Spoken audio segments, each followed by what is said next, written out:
Hello everyone, so welcome back to my channel the fellowship of the pen. So आज हम पढ़ेंगे Gothic genre. सो दोस्तों, ये जो गॉथिक जॉनरा है, ये लिटरेचर के अंदर रोमांटिक मूवमेंट के आसपास ही नज़र में आया है। जहाँ पे जो रोमांटिक मूवमेंट होता है वो एज वी नो 1798 से स्टार्ट हुआ था रोमांटिक पीरियड, जहाँ पे लिरिकल बैलेड्स लिखे गए थे। वहीं जो गॉथिक मूवमेंट है वो भी इसके आसपास ही, जैसे मैंने बोला है, तो 18 से 19 सेंचुरी के अंदर गॉथिक मूवमेंट देखा जाता है। तो ये गॉथिक मूवमेंट है क्या, अगर हम बेसिकली देखें तो ये ज़्यादा फोकस करता है नेचर पे। लेकिन ये नेचर को पे फोकस तो करता है, लेकिन डार्कर साइड ऑफ नेचर पे करता है। लाइक थोड़ा सा मिस्टिसिज्म, भूत, गोस्ट, आइसोलेशन। सो ये डार्कर साइड ऑफ ह्यूमैनिटी को ट्रिगर करता है, जहाँ पे आइसोलेशन, इंडिविजुअलिज्म एंड सबलाइम इसके मेन कैरेक्टरिस्टिक्स है। सो फिलोसॉफिकल रूट्स क्या है इसके? फिलोसॉफिकल रूट्स इसके हैं ये, जैसे हमने पहले डिस्कस किया था कि नियो क्लासिकल एज के अंदर लोग बड़े रीज़न के पीछे जा रहे थे। तो ये एक रिएक्शन है जो कि अगेंस्ट है एज ऑफ रीज़न के अगेंस्ट। तो आप ये क्लियरली याद रख लीजिए कि ये रोमांटिक पीरियड के आसपास आया था, ये रीज़न के अगेंस्ट आया था, ये नेचर को, डार्क साइड ऑफ ह्यूमैनिटी पे इसका फोकस रहता था।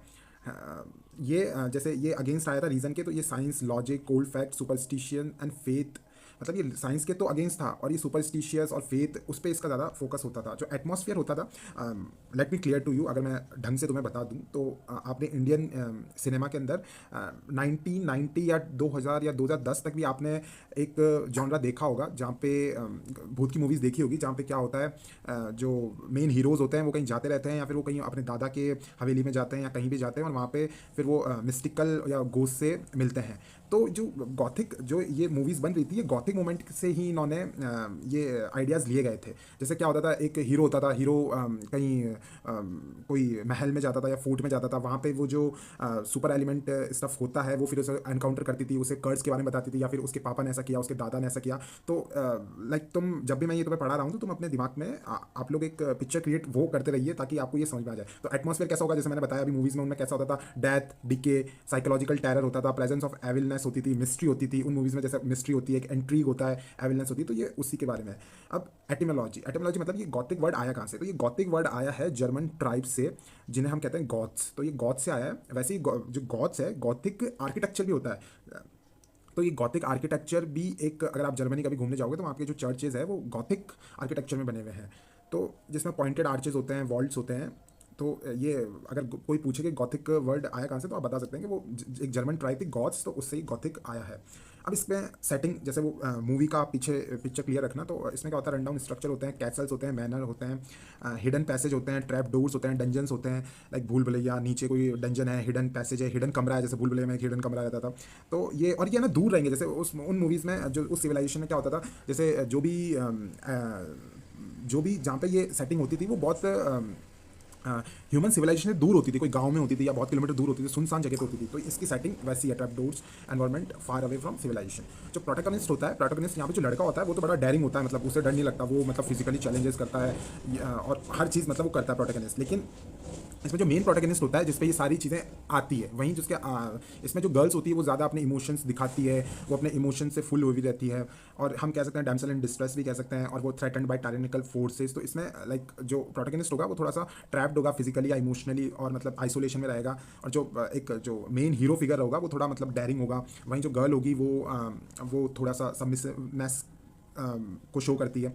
वहीं जो एटमॉस्फेयर होगा, इसमें एक मिस्ट्री होगा, हॉरर एंड ड्रेड होगा, characteristics by slow process of decline और डिके।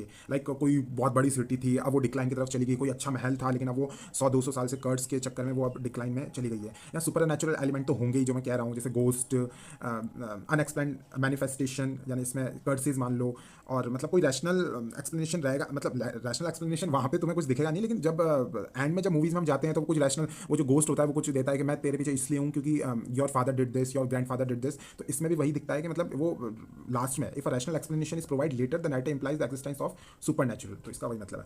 तो जो लिटरेरी एवोल्यूशन है इसका, तो इसका जो फर्स्ट गॉथिक नॉवल जिसने लिखी थी वो हॉरेस वॉलपॉल थे।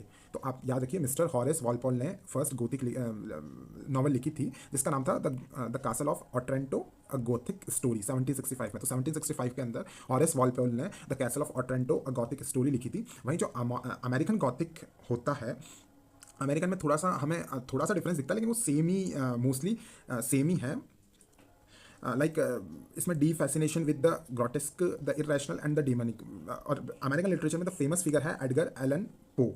ये master of Gothic horror tales कहलाते हैं, फादर ऑफ गॉथिक लिटरेचर कहलाते हैं। और इनकी जो फेमस बुक है वो है the fall of house of Usher. तो आप याद रखिए, इंग्लैंड में तो 1765 में हॉरेस वॉलपेल ने नॉवल लिखी थी फर्स्ट, जो कि कहते हैं द कैसल ऑफ ऑट्रेंटो। वहीं जो अमेरिका में है वो एडगर एलन पो है, the fall of the house of the अशर।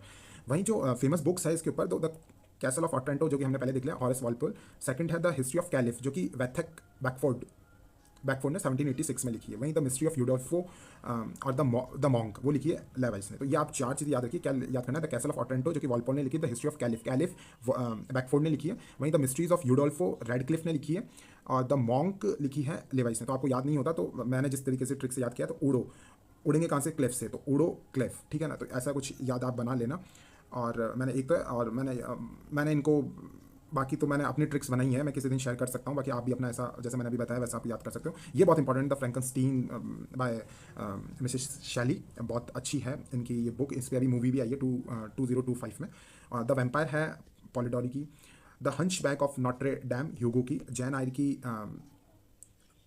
की वुथरिंग हाइट्स है, नहीं एमिली ब्रॉन्टे है, एमिली ब्रॉन्टे की वुथरिंग हाइट्स है। और ड्रैकुला बाय स्टोकर, ये एक फेमस बुक्स है। वापस एक बार रिपीट कर देता हूँ, फ्रैंकनस्टीन है मिस शैली की, द वैम्पायर है पॉलिडोरी की, the hunchback of Notre dam है ह्यूगो का, और वुथरिंग हाइट्स है एमिली ब्रॉन्टे की, और जैन आयरी की है शार्लेट ब्रॉन्टे। जैन आयरी की तरह शार्लेट ब्रॉन्टे, एमिली ब्रॉन्टे की है वुथरिंग हाइट्स, और ड्रैकुला है स्टोकर का, ठीक है। इसके क्वेश्चन हम नेक्स्ट क्लास में करते हैं। Like and subscribe the channel and the video, and see you in the next class. Bye. Hello everyone, welcome back to my channel the fellowship of the pan. So हमने पिछले class में जैसे पढ़ा था Gothic movement, सो आज हम उस पर एक क्वेश्चन कर लेते हैं, very simple. So first question है कि गॉथिक लिटरेचर किसके अगेंस्ट आया था। तो हमने पहले डिस्कस किया था कि जो गॉथिक लिटरेचर है वो रोमांटिक पीरियड के आसपास आया था, और जो रोमांटिक पीरियड है वो against the age of reason आया था, यानी न्यू क्लासिकल के बाद में आया था, तो एज ऑफ रीजन के अगेंस्ट आया था। तो जो गॉथिक लिटरेचर है वो किसके अगेंस्ट आया था, द एज ऑफ रीजन के अगेंस्ट आया था। वो is considered as the Gothic writer and the founder of Gothic fiction. Horace Walpole is known as the founder of Gothic fiction, और हॉरेस वॉलपोल ने ही फर्स्ट नॉवल लिखी थी the Gothic novel. And उस book का एक और नाम था, ये पब्लिश हुई थी 1765 के अंदर, और उसका नाम था the castle of Otranto. What historical political movement contributed to the widespread terror characteristics of early Gothic literature? So ये रोमांटिक पीरियड आया था 1798 के अंदर, एंड फ्रेंच रेवोल्यूशन हुआ था 1789 में हुआ था, बट 1790 मान लेते हैं। सो ये जो गॉथिक मूवमेंट आया था, तो कितना ब्लड शेड हो रहा था फ्रांस में, तो ये कहीं ना कहीं फ्रेंच रेवोल्यूशन ने इसको कंट्रीब्यूट किया था इतना ज़्यादा, the dark side of humanity को डिपिक्ट करने के लिए। वो is recognise as the father of American Gothic literature. So England के अंदर तो फादर कहलाते हैं हॉरेस वॉलपोल, और अमेरिका के अंदर कहलाते हैं एडगर एलन पो। और इनकी जो बुक है उनका नाम है द हाउस ऑफ द उशर, हमने पहले जैसे किया था। What is the damsel in distress motive in Gothic literature. So damsel in distress का मतलब क्या होता है, डैमसल इन डिस्ट्रेस का मतलब जैसे कि इन गॉथिक मूवीज़ और गॉथिक लिटरेचर क्या होता है, एक गर्ल होती है, वो गर्ल जो पैट्रियार्की होती है उससे थ्रेटन्ड, या फिर वो उन्हें जो मैन होते हैं वो उसे तंग करते हैं। लाइक फॉर एग्जांपल इन भूल भुलैया, तो जो भी उस गॉस्ट का नाम होता है भूल भुलैया के अंदर, तो वो उसके पति को वो मार दिया जाता है, उस राजा उस पति को मार देता है, मंजुलिका के पति को मार देता है। तो मतलब कहीं ना कहीं जो ये मूवीज़ है ये गॉथिक लिटरेचर से ही इंस्पायर्ड हुई है। तो इन गॉथिक मूवीज़ के अंदर क्या होता है, जो वुमेन होती है वो थ्रेटन्ड होती है टायरेनिकल मैन यानी पैट्रियार्की से, या डेंजरस सर्कमस्टांसेस है, फिर वो जो गर्ल होती है वो गोस्ट बन जाती है, और फिर वो उससे बदला लेती है। या फिर कभी कभी ऐसा भी होता है कि जो सुपर नेचुरल एलिमेंट होते हैं वो किसी गर्ल पे हावी होने लग जाते हैं, जैसे राज में हमने देखा था, एक राज मूवी थी, तो उसके अंदर what is the Gothic architecture style feature then set the tone for the genre. तो जैसे मैंने बोला था कि जो गॉथिक मूवमेंट है इसकी जो बिगिनिंग है वो जर्मन ट्राइब थी गॉथ, उससे आया है। और गॉथिक आर्किटेक्चर भी होता है, गॉथिक आर्किटेक्चर में ऑर्नेट इंट्रिकेट होते हैं, बहुत ज़्यादा फाइन डिटेल्स होती है उसमें, उसके अंदर आर्चेज होते हैं लटके हुए ऐसे, एंड मिस्ट्री होती है, ग्लूम होता है। और super natural element always real in Gothic novels.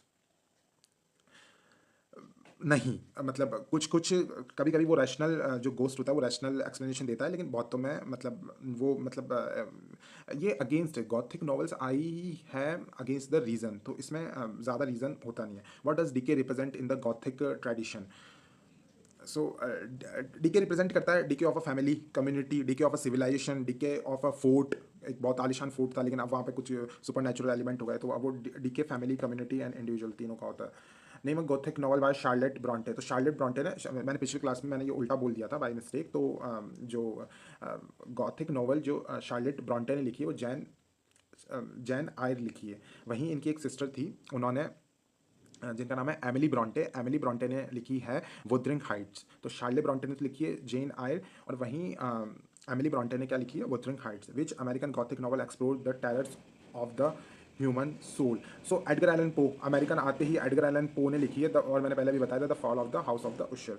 Y is the Gothic considered as a subgenre of romanticism? Because दोनों जो ये जॉनरा होते हैं ये है ना, they depict the nature, emotion, individuality. और नेचर को बस ये है कि गॉथिक जो होता है वो deals with the darker side of humanity या फिर डार्कर साइड ऑफ नेचर, वहीं जो रोमांटिसिज्म होता है वो सीधा नेचर डिपिक्ट करता है। वो रोड द मिस्ट्रीज ऑफ गुडल्फो, तो मैंने ये पिछली क्लास में बताया था इसकी ट्रिक, उड़ेंगे कहाँ से, क्लिफ से। तो ऐसा आप कुछ याद बना सकते हो। What is the significance of foreboding element in the Gothic literature? Curses, unlucky omens, तो वही है unlucky omens and ancient curses. Which novel is considered the first Gothic story ever written? तो फर्स्ट जो लिखी थी the castle of ऑटरेंटो, जो कि 1765 में लिखी थी। और किसने लिखी थी ये मैंने 3 बार बता चुका हूँ, आप कमेंट में इसका आंसर दे सकते हैं। What common thread links Gothic protagonist? तो उनके बीच में क्या बाइंड होता है? जो गॉथिक प्रोटैगनिस्ट होता है उनके बीच में क्या होता है? वो आइसोलेटेड होते हैं दोनों, वो अलोन होते हैं और threatened bye a hidden secrets. वो रोड फ्रैंकनस्टीन, फ्रैंकनस्टीन बहुत पॉपुलर है जिसने मैरी शैली ने लिखी थी। इनके हस्बैंड मिस्टर शैली वो भी बहुत बड़े पोइट थे, जो कि जिन्होंने कीट्स के ऊपर एक एलिगी लिखी थी। अगर आपको उसका नाम याद आ रहा है उस एलिगी का तो आप कमेंट्स में लिख सकते हैं। What is dark romanticism? Dark romanticism क्या होता है? डार्क रोमांटिसिज्म ये टर्म ही आता है अमेरिकन गॉथिक लिटरेचर से। सो डार्क रोमांटिसिज्म कहाँ से? अमेरिकन अमेरिकन गॉथिक जॉनरा से। वो road the hunch bag of Notre dam. तो हंच की स्पेलिंग होती है एच से स्टार्ट और विक्टर ह्यूगो, आप ह्यूगो याद रख लेना, Hugo hunch. What characterises the setting of Gothic novels? तो गॉथिक नॉवेल्स में क्या होता है? डंजन्स होते हैं, सीक्रेट पाथवेज होते हैं, and away from the civilisation होती है। सो ये सब है। What's the common purpose of Gothic genre? Gothic genre का पर्पस क्या होगा? जैसे हम हॉरर मूवीज़ क्यों देखते हैं? लाइक हमारे लिए मतलब एज ए व्यूअर्स के लिए तो a sense of pleasure, mystery ये देने के लिए, तो to thrill feelings, emotions, and कभी कभी जब हम उसमें कभी प्रोटैगनिस्ट की डेथ हो जाती है मूवीज़ में तो हमें गिल्टी भी होता है, सिन, जजमेंट, ये सब होता है। So thank you for watching the video. If you like the video please subscribe and comment कि मैं अगली वीडियो किस पे बनाऊँ। Thank you so much, bye. Hello everyone, welcome back to my channel the fellowship of the pan. सो आज का topic है existentialism.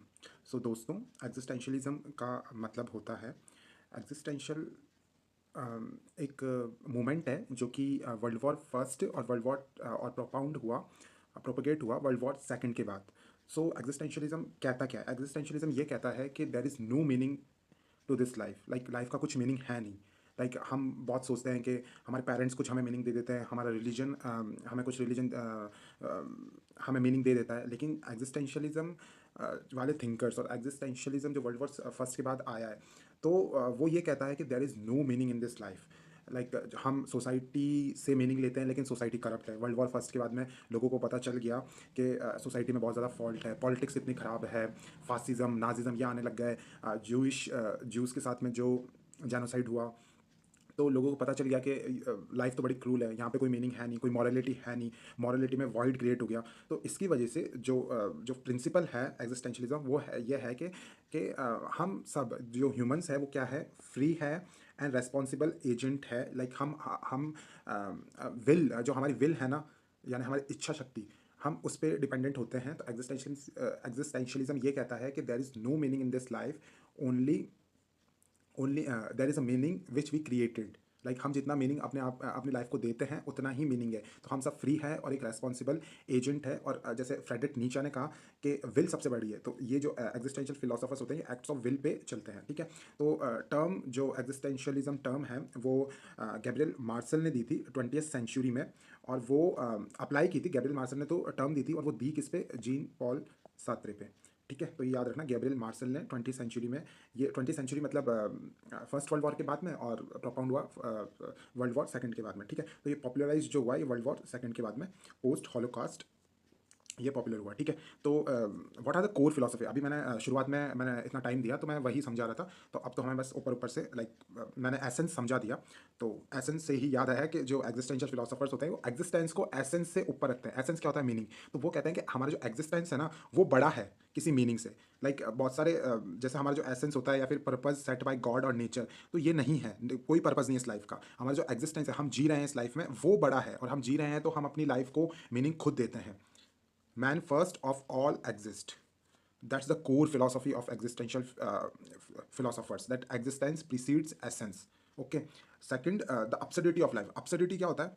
absurdity ये होता है कि देर इज़ नो लाइक, हमें जब पता चल जाता है कि हमारी पॉलिटिक्स करप्ट है, हमारी मॉरलिटी, बहुत सारे लोग कहते हैं कि वो मॉरल है लेकिन सबसे ज़्यादा इमोरल वही होते हैं। बहुत सारे रिलीजियस पर्सन कहते हैं कि वो रिलीजियस है लेकिन सबसे ज़्यादा मॉरलिटी वही होती है। तो ये जो एग्जिस्टेंशियल, इनको सबको पता चल गया था कि चर्च में कितना फॉल्ट है, रिलीजन के नाम पे first world war, second world war में हॉलोकॉस्ट हो गया जूस लोगों के साथ में। तो ये लोग उसको क्वेश्चन करते हैं, तो अब्सर्डिटी ऑफ लाइफ को कहते हैं। तो अब्सर्डिटी लाइक इस वर्ल्ड में कोई आंसरलेस वर्ल्ड है ये, ठीक है। So they believe that humans are born into a meaningless environment, ठीक है, but are psychologically compelled to create meaning. हम खुद हम मीनिंग देते हैं, कोई गॉड मीनिंग नहीं दे रहे, कोई सोसाइटी मीनिंग नहीं दे रही। तो एग्जिस्टेंस, ये मेरे व्यूज़ नहीं है, ये एग्जिस्टेंशियल फिलोसफी के व्यूज़ है, ठीक है। और थर्ड जो पॉइंट है, बैड फेथ, ये बहुत इंपॉर्टेंट टर्म है। ये बैड फेथ टर्म जो दी है ये सात्रे ने दी है। सात्रे ये कहते हैं कि अगर हम किसी और के मीनिंग पे लाइफ जी रहे हैं, जैसे पेरेंट्स पे या रिलीजन पे या सोसाइटी पे, तो उससे वो लाइफ जो हम जी रहे हैं वो बैड फेथ है। हमें अपनी लाइफ को एक्सेप्ट करना है और हमारा खुद का मीनिंग क्रिएट करना है। हमें खुद का मीनिंग क्रिएट करके उस पर लिखना है, उससे कहते हैं ऑथेंटिसिटी। यानी हमें किसी के दूसरे के मीनिंग पे बिलीव नहीं करना, हमें खुद के मीनिंग बनाना, उस पर जीना। तो ऑथेंटिसिटी और बैड फेथ किसने दिया था? सात्रे, याद रखना, सात्रे, ठीक है। और ये टर्म किसने दी एग्जिस्टेंशियल? वो गैब्रियल मार्सेल ने किस पे दी थी? जीन पॉल सात्रे के वर्ड्स पे अप्लाई की थी, ठीक है। अब फोर्थ है rejection of system building. Like existential philosopher ये बिलीव करते हैं कि कोई स्ट्रक्चर नहीं है इस वर्ल्ड का, हम कुछ स्ट्रक्चर नहीं दे सकते, हम कोई फिलोसोफाइज नहीं कर सकते कि हाँ लाइक 2+2 4 और ऐसे वर्ल्ड चलती है, एक सिस्टमैटिक एक प्रैग्मेटिक वर्ल्ड है। लाइक हेगल का सिस्टम, हेगल ने पूरा जो उसकी उनकी जो फिलोसफी है, उन्होंने कहा कि जो ह्यूमंस है वो बिकमिंग है, लाइक वो कुछ बन रहे हैं, लाइक ह्यूमंस अभी इवॉल्व हो रहे हैं और at the certain point of time वो इवॉल्व हो जाएंगे। फ्रेडरिक नीचे ने कहा कि वे ह्यूमन बीइंग है, लाइक। तो ये जो एग्जिस्टेंशियल फिलोसोफर्स होते हैं ये बिलीव करते हैं कि कोई सिस्टम है नहीं, हमें लाइक इस वर्ल्ड में ड्रेड है, एंग्विश है, डिस्पेयर है, होप है, लव है, ये सब हम खुद क्रिएट करते हैं, ठीक है। तो अब बहुत इंपॉर्टेंट है, एक एक्टिव पैसिफिज्म क्या होता है, और लाइक दो टाइप के एग्जिस्टेंशियल फिलोसफी थी, active existentialism and passive existentialism. Like अब हमें पता तो चल गया कि लाइफ का कुछ मीनिंग है नहीं। तो पैसिव एग्जिस्टेंशियलिज्म वो होता है जहाँ पे हम कुछ करते ही नहीं है, लाइक हम घर पे ही बैठे हैं, लाइक कोई मीनिंग तो है नहीं, तो घर पे ही बैठे हैं, कुछ भी नहीं कर रहे हैं, हमारा कोई गोल्स नहीं है, लाइक। तो ये होता है पैसिव एग्जिस्टेंशियलिज्म। एक्टिव एग्जिस्टेंशियलिज्म ये कहलाता है जहाँ पे हम एक्सेप्ट कर लें कि लाइक कोई मीनिंग है नहीं, बट हम ये एक्सेप्ट कर लें कि मीनिंग नहीं है तो हम खुद मीनिंग क्रिएट करेंगे।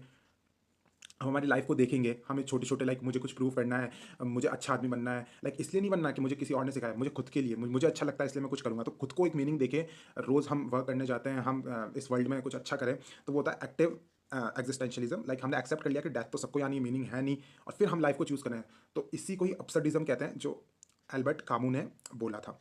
जो फिफ्थ है अपोजिशन टू साइंटिफिक डिटर्मिनिज्म। जो एग्जिस्टेंशियल फिलोसफी होती है, ये स्टैटिक्स, कंप्यूटर लाइक एंटिटीज़, इनको थोड़ा सा अपोज ही करती है। वो कहती है कि इमोशन ज़्यादा इंपॉर्टेंट है और ह्यूमंस की तरह ट्रीट करना वो ज़्यादा इंपॉर्टेंट है, ठीक है। तो इसमें जो वर्क्स है किरकेगार्ड, तो हमेशा याद रखना, अगर एग्जाम में क्वेश्चन आता है कि फाउंडर ऑफ एग्जिस्टेंशियलिज्म, तो सोरेन किरकेगार्ड का नाम आएगा, जिन्हें grandfather of existentialism, Socrates of Copenhagen, ये दो टर्म दिए जाती है। Friedrich Nietzsche, Martin Heidegger, Jean Paul Sartre, Gabriel Marcel, Karl Jaspers. तो ये आप याद कर लेना। लाइक एक बार और, किरकेगार्ड है इसमें, फ्रेडरिक नीचे आपको याद हो ही जाएगा, हेडेगर याद हो ही जाएगा, सात्रे याद हो जाएगा, ये दो आप याद रखना, गैब्रियल मार्सेल और कार्ल जैस्पर्स, ठीक है। अब ये इंपॉर्टेंट वर्क है, इसमें से आपको याद हो जाएंगे। Like my personal favourite is waiting for Godot. अगर आपने इसको पढ़ा नहीं है तो आप प्लीज़ एक बार इसे गो थ्रू होइए। अगर आप पूरी बुक नहीं पढ़ सकते तो आप समरी ज़रूर पढ़िए, बहुत अच्छा वर्क है ये सैमुअल बेकेट का। और फ्रेंच काफ्का का बहुत ज़्यादा पॉपुलर है अभी, लाइक इंस्टाग्राम पे बहुत ज़्यादा पॉपुलर है, Metamorphosis and the trial. The trial के अंदर तो जस्टिस को क्वेश्चन किया है, लाइक लाइफ का मीनिंग नहीं होता, और मेटामॉर्फोसिस के अंदर पूरी लाइफ को ही क्वेश्चन किया है कि लाइक आप खुद इसकी समरी पढ़िए, बुक पढ़िए। I think that will give you holistic picture of what existentialism is. तो एल्बर्ट कामू ने दो लिखे हैं, stranger, plague and the myth of Sisyphus. Sisyphus बहुत अच्छा करेक्टर है। अब वीडियो बड़ी हो जाएगी इसलिए मैं पूरा तो डिस्कस नहीं कर सकता, लेकिन आप ये सिसिफस का मैं एक शॉर्ट में बता देता हूँ। एक सिसिफस एक मैन होता है और रोज़ क्या करता है, वो एक पत्थर को ऊपर ले जाता है, और उस पत्थर को वो लाइक वो पत्थर नीचे आ जाता है, लाइक वो पहाड़ी पे ले जाता है, फिर वो वापस पत्थर नीचे आ जाता है। तो लाइफ भी ऐसी है कि हम रोज़ उठते हैं, हम कुछ काम करते हैं, और at the end of the day हम वापस वहीं आ जाते हैं, फिर अगले दिन हम वापस वर्क के लिए जाते हैं। तो एल्बर्ट कामू ने मतलब ये सिंबॉलिक है, मतलब मैंने एग्जैक्टली नहीं बताया पूरा, लेकिन मैंने एक ऊपर से एक आइडिया दिया है ताकि आप लोगों में क्यूरियोसिटी हो और आप खुद इसे पढ़ें। तो the stranger, the plague and the myth of Sisyphus Albert Camus ने लिखी है, एंड जीन पॉल सात्रे के being and nothingness and nausea. तो जीन पॉल सात्रे का तो आप एन याद कर लेना, नथिंगनेस एंड नॉशिया, ठीक है। एल्बर्ट कामू का आप स्ट्रेंजर, सिसिफस तो अब आपको याद रह ही जाएगा, और प्लेग याद कर लेना, ठीक है। मेटामॉर्फोसिस और द ट्रायल काफ्का का याद ही है। सैमुअल बेकेट का वेटिंग फॉर गॉडट, किरकेगार्ड का एदर और, ये याद कर लेना। यस, सॉरेन में ओ आ रहा है तो और किरकेगार्ड में ई आ रहा है तो आप कैसे भी करके इसे बस याद कर लेना, आप एग्जाम्स में क्वेश्चन कर लेने करके आ जाना। तो एदर और सॉरेन किरकेगार्ड का। तो क्वेश्चन देख लेते हैं फटाफट। वो is often called the grandfather of existentialism, देखना ही नहीं है, सॉरेन किरकेगार्ड, ठीक है। The core proposition existence precede essence means, तो ये मैंने बता ही दिया था कि जो लाइफ की कोई मीनिंग नहीं होती, तो हमारा जो एग्जिस्टेंस है वो मीनिंग से बड़ा है। तो humans define themselves through their lived actions, यानी हमारे जो एक्शंस होंगे उससे हम पता करेंगे कि लाइफ का मीनिंग क्या है। तो बी ऑप्शन, ठीक है। Who popularized existentialism is in the mid 20th century following World War II? Jean Paul Sartre, ठीक है। जीन पॉल सात्रे के वर्ड्स को ही गैब्रियल मार्शल ने एग्जिस्टेंशियल वर्ड दिया था। वो is defined as the search for answers in an answerless world, the absurd. जो अपसर्ड होता है, जैसे एल्बर्ट कामू के जो वर्ड होते हैं उन्हें अपसर्डिज्म के अंदर लिया जाता है, जहाँ पे वो search for answer in an answerless world, ठीक है। तो वो अपसर्ड कहलाता है।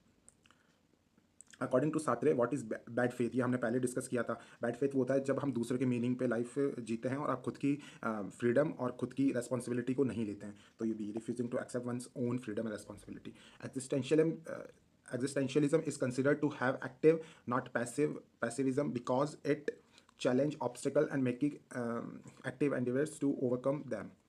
तो ये कह रहा है कि एग्जिस्टेंशियलिज्म होता है वो एक्टिव क्यों कहलाता है, जो मैंने पहले डिस्कस किया था कि एक्टिव एग्जिस्टेंशियलिज्म क्या होता है, जहाँ पे हम अपनी लाइफ के जो चैलेंजेस है उसे हम एक्टिवली उन्हें ओवरकम करते हैं, या फिर हमारे अंदर की जो विल होती है वो उन चीज़ों को ओवरकम करने के लिए वर्क करती है, तो उसे एक्टिव एग्जिस्टेंशियलिज्म कहते हैं। वो coined the term existentialism, Gabriel Marcel. और किसके वर्ड को किसके वर्क को इन्होंने एग्जिस्टेंशियलिज्म दिया था, सात्रे, ठीक है। Which philosopher argue that man first all exist and defines himself. तो इसमें Friedrich Nietzsche, Jean Paul Sartre, Martin Heidegger या फिर गैब्रियल मार्सेल, तो कौन सा होगा? तो इसमें जीन पॉल सात्रे, ठीक है। तो ये फर्स्ट जिसने भी डिफाइन किया था एग्जिस्टेंशियलिज्म उसमें सात्रे ही आंसर है। बस ये जो टर्म है वो गैब्रियल मार्सेल ने दी है, और इनके जो फाउंडर है वो सॉरेन किरकेगार्ड है, ठीक है, याद रखना आप। Existentialism opposes scientific philosophy because science tend to make individual value negligible, क्योंकि साइंस बहुत ज़्यादा स्टैटिक्स, बहुत ज़्यादा मतलब ह्यूमंस की परवाह नहीं करती, ह्यूमनिज्म की परवाह नहीं करती, इसलिए मेक द इंडिविजुअल नेग्लिजिबल बना देती है। इसलिए एग्जिस्टेंशियलिज्म साइंटिफिक फिलोसफी को अपोज करता है। विच author wrote the Metamorphosis, France Kafka. और फ्रांस काफ्का ने क्या लिखा? द ट्रायल लिखा था, ठीक है, the trial. The starting point of existentialism is subjectivity, ठीक है। यानी हम पूरे वर्ल्ड को सब्जेक्टिविटी ऑब्जेक्टिविटी में ये होता है कि हम सब एक चीज़ को एक ही पीओवी से पॉइंट ऑफ व्यू से देख रहे हैं। सब्जेक्टिविटी में ये होता है कि भाई हम सबके अलग अलग पॉइंट ऑफ व्यू है, हम सबके मीनिंग अलग अलग है। तो स्टार्टिंग ही सब्जेक्टिविटी से होता है। पहले सब्जेक्टिविटी हमें कहाँ देखने को मिली थी? हमें रोमांटिसिज्म में दिखी थी, जहाँ पे वर्ड्सवर्थ ये फोकस करते थे कि हम सबकी फीलिंग्स अलग है और हमें वैसे ही पोएम लिखनी चाहिए जैसे हम देख रहे हैं। तो एग्जिस्टेंशियलिज्म भी सब्जेक्टिविटी पे फोकस करती है। वहीं न्यू क्लासिज्म जो थी, विक्टोरियन एज थी, वो ऑब्जेक्टिविटी पे फोकस करती थी। विच work bye Albert Camus is associate with existentialist theme. हमने पहले भी देखा द स्ट्रेंजर। ठीक है। What is the primary focus of existentialist philosophical analysis? तो हाँ, तो ये ड्रेड, एंग्विश, होप। तो इनका मतलब लाइफ बड़ी पेनफुल है, तो एंग्विश पे, और मतलब फिर ये कहते हैं कि लाइफ पेनफुल है लेकिन हम लड़ेंगे, हमारे अंदर जो विल है हम उससे ओवरकम करेंगे। तो इनके अंदर होप भी रहती है। In the context of absurdity of life, what does existentialist mean? Life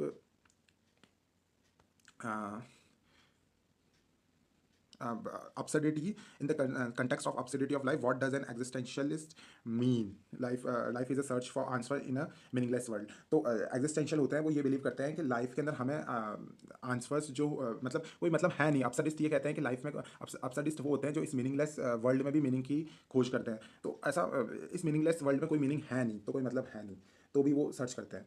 तो इसका बी आंसर हो जाएगा। What is the primary freedom existentialist emphasis? Freedom to choice, freedom of will and responsibility. The work Being and Nothingness was Jean Paul Sartre. Being and Nothingness was, ठीक है। Existentialism reject which philosophical view that object people have a set nature. मैंने पहले ही बोला था कि existential वाले ये बोलते हैं कि जो एग्जिस्टेंस होता है वो प्रीसीड करता है इसेंशियल एसेंस को। तो ये एसेंस के अगेंस्ट है, तो ए इसका आंसर हो जाएगा। The phrase living authentically is most closely associate with Sartre. Sartre ने ही बैड फेथ का कॉन्सेप्ट दिया था और लिविंग ऑथेंटिकली वाला कॉन्सेप्ट दिया था। Which famous play by Samuel Beckett deal with existentialist waiting for Godot? ये हमने पहले ही देख लिया था। Existentialism emphasis that an individuals moral code is. जो मॉरल कोड होता है हम खुद बनाते हैं, develop by an individual. So thank you for watching this video, and we will meet in the next section, and please like and subscribe the channel for more content, and thank you so much. See you in the next class. Hello everyone, I welcome you all to my channel the fellowship of the pan. सो आज का हमारा जो topic रहेगा वो रहेगा realism. सो realism होता क्या है? फर्स्ट तो हमें इसका बैकग्राउंड देखना पड़ेगा। सो रियलिज्म किसके अगेंस्ट आया? रियलिज्म आया है रोमांटिसिज्म के अगेंस्ट में। रोमांटिसिज्म में क्या होता था? हर चीज़ को हम जो देखते थे, हम रोमांटिसिज्म में हर चीज़ को सब्जेक्टिव की तरह देखते थे। लाइक हर एक पर्सन का पॉइंट ऑफ व्यू अलग रहेगा। हम लाइफ को बहुत ज़्यादा आइडियल मानते थे। तो ये जो रियलिज्म है, रियलिज्म आया है पोस्ट लाइक रोमांटिसिज्म 1837 के अंदर एंड हो गया था, लाइक 1798 से 1837। लेकिन जो रियलिज्म है वो इसके बाद ही आया, like backdrop of romanticism against the romanticism आया था। सो इसका जो टाइम है वो 1848 को हम ले सकते हैं। ये एक aesthetic rebellious against the preceding romantic movement, जो कि मैंने अभी बोला है कि ये एक तो रोमांटिसिज्म के साथ में गॉथिक मूवमेंट भी था। तो ये एक्सोटिक जो पोइट्री थी और जो लाइफ को आइडियल दिखाया जाता था उन पोएम्स में, तो ये उनके अगेंस्ट में आया था। तो अगर मैं समराइज करूं तो रियलिज्म कब आया था? 1847 के आसपास आया था। कब आया था? रोमांटिसिज्म के बाद में आया था। किसके अगेंस्ट आया था? रोमांटिसिज्म आइडियाज और रोमांटिसिज्म पोइट्रीज के अगेंस्ट आया था। इनका क्या मानना था? इनका ये मानना था कि हमें लाइफ को जैसी है वैसी दिखाना चाहिए। हमें लाइफ को लाइक फॉर एग्जाम्पल अगर मैं किसी को दूं, तो अगर मेरा जो चश्मा है, मैं उस चश्मे में रंग बिरंगे कलर पहन लूँ या लेंसेज पहन लूँ, तो मुझे पूरी दुनिया बहुत सुंदर लगती है। तो ये तो होता है रोमांटिसिज्म। रोमांटिसिज्म एक कलरफुल लेंस की तरह है। वहीं जो रियलिज्म है वो एकदम, अगर मैं क्लियर ग्लासेस पहनूं तो मुझे इस दुनिया की क्रूएलिटी दिखेगी। मुझे दिखेगा कि लाइफ बहुत क्रूल है और जैसी है लाइफ मुझे वो एक्सेप्ट करनी पड़ेगी। तो रियलिज्म वही कहता है, ये ऑब्जेक्टिव रियलिटी की बात करता है, aiming to portray the truth of life without the coloured lenses, जो कि मैंने अभी डिस्क्राइब किया है। ये opting instead for a clear glass, ये क्लियर ग्लास की बात करता है। ठीक है। अब ये आया क्यों? ये इन चीज़ की ज़रूरत क्या थी? लाइक जब हम रोमांटिक मूवमेंट में पढ़ते हैं कि इंडस्ट्री स्टार्ट हो चुका था। सो इंडस्ट्रियलाइजेशन यूरोप में बढ़ चुका था और एक नई मिडिल क्लास वहाँ पे राइज हो गई थी, जिसे हम कहते हैं बॉर्जियासी। तो ये जो बॉर्जियासी जो पीपल थे, जो कि ये मिडिल क्लास, जो न्यू मिडिल क्लास वहाँ पे आया था, तो अब उन्हें इंटरेस्ट था कि कोई उनकी जो लाइफ है, उनको डिपिक्ट करे पोएम्स में या फिर नॉवेल्स में। तो रियलिज्म वहाँ से आया। आई होप आप लोगों को समझ में आ गया हो। अब हम देखते हैं कि ये इसका सब्जेक्ट मैटर क्या है। तो इसका सब्जेक्ट मैटर ये ऑर्डिनरी इंडिविजुअल पे फोकस करता है फर्स्ट चीज़। जैसे कि मतलब मिडिल क्लास के बारे में बात करेगा तो ऑर्डिनरी जो इंडिविजुअल होगा ये किंग्स के बारे में बात नहीं करता।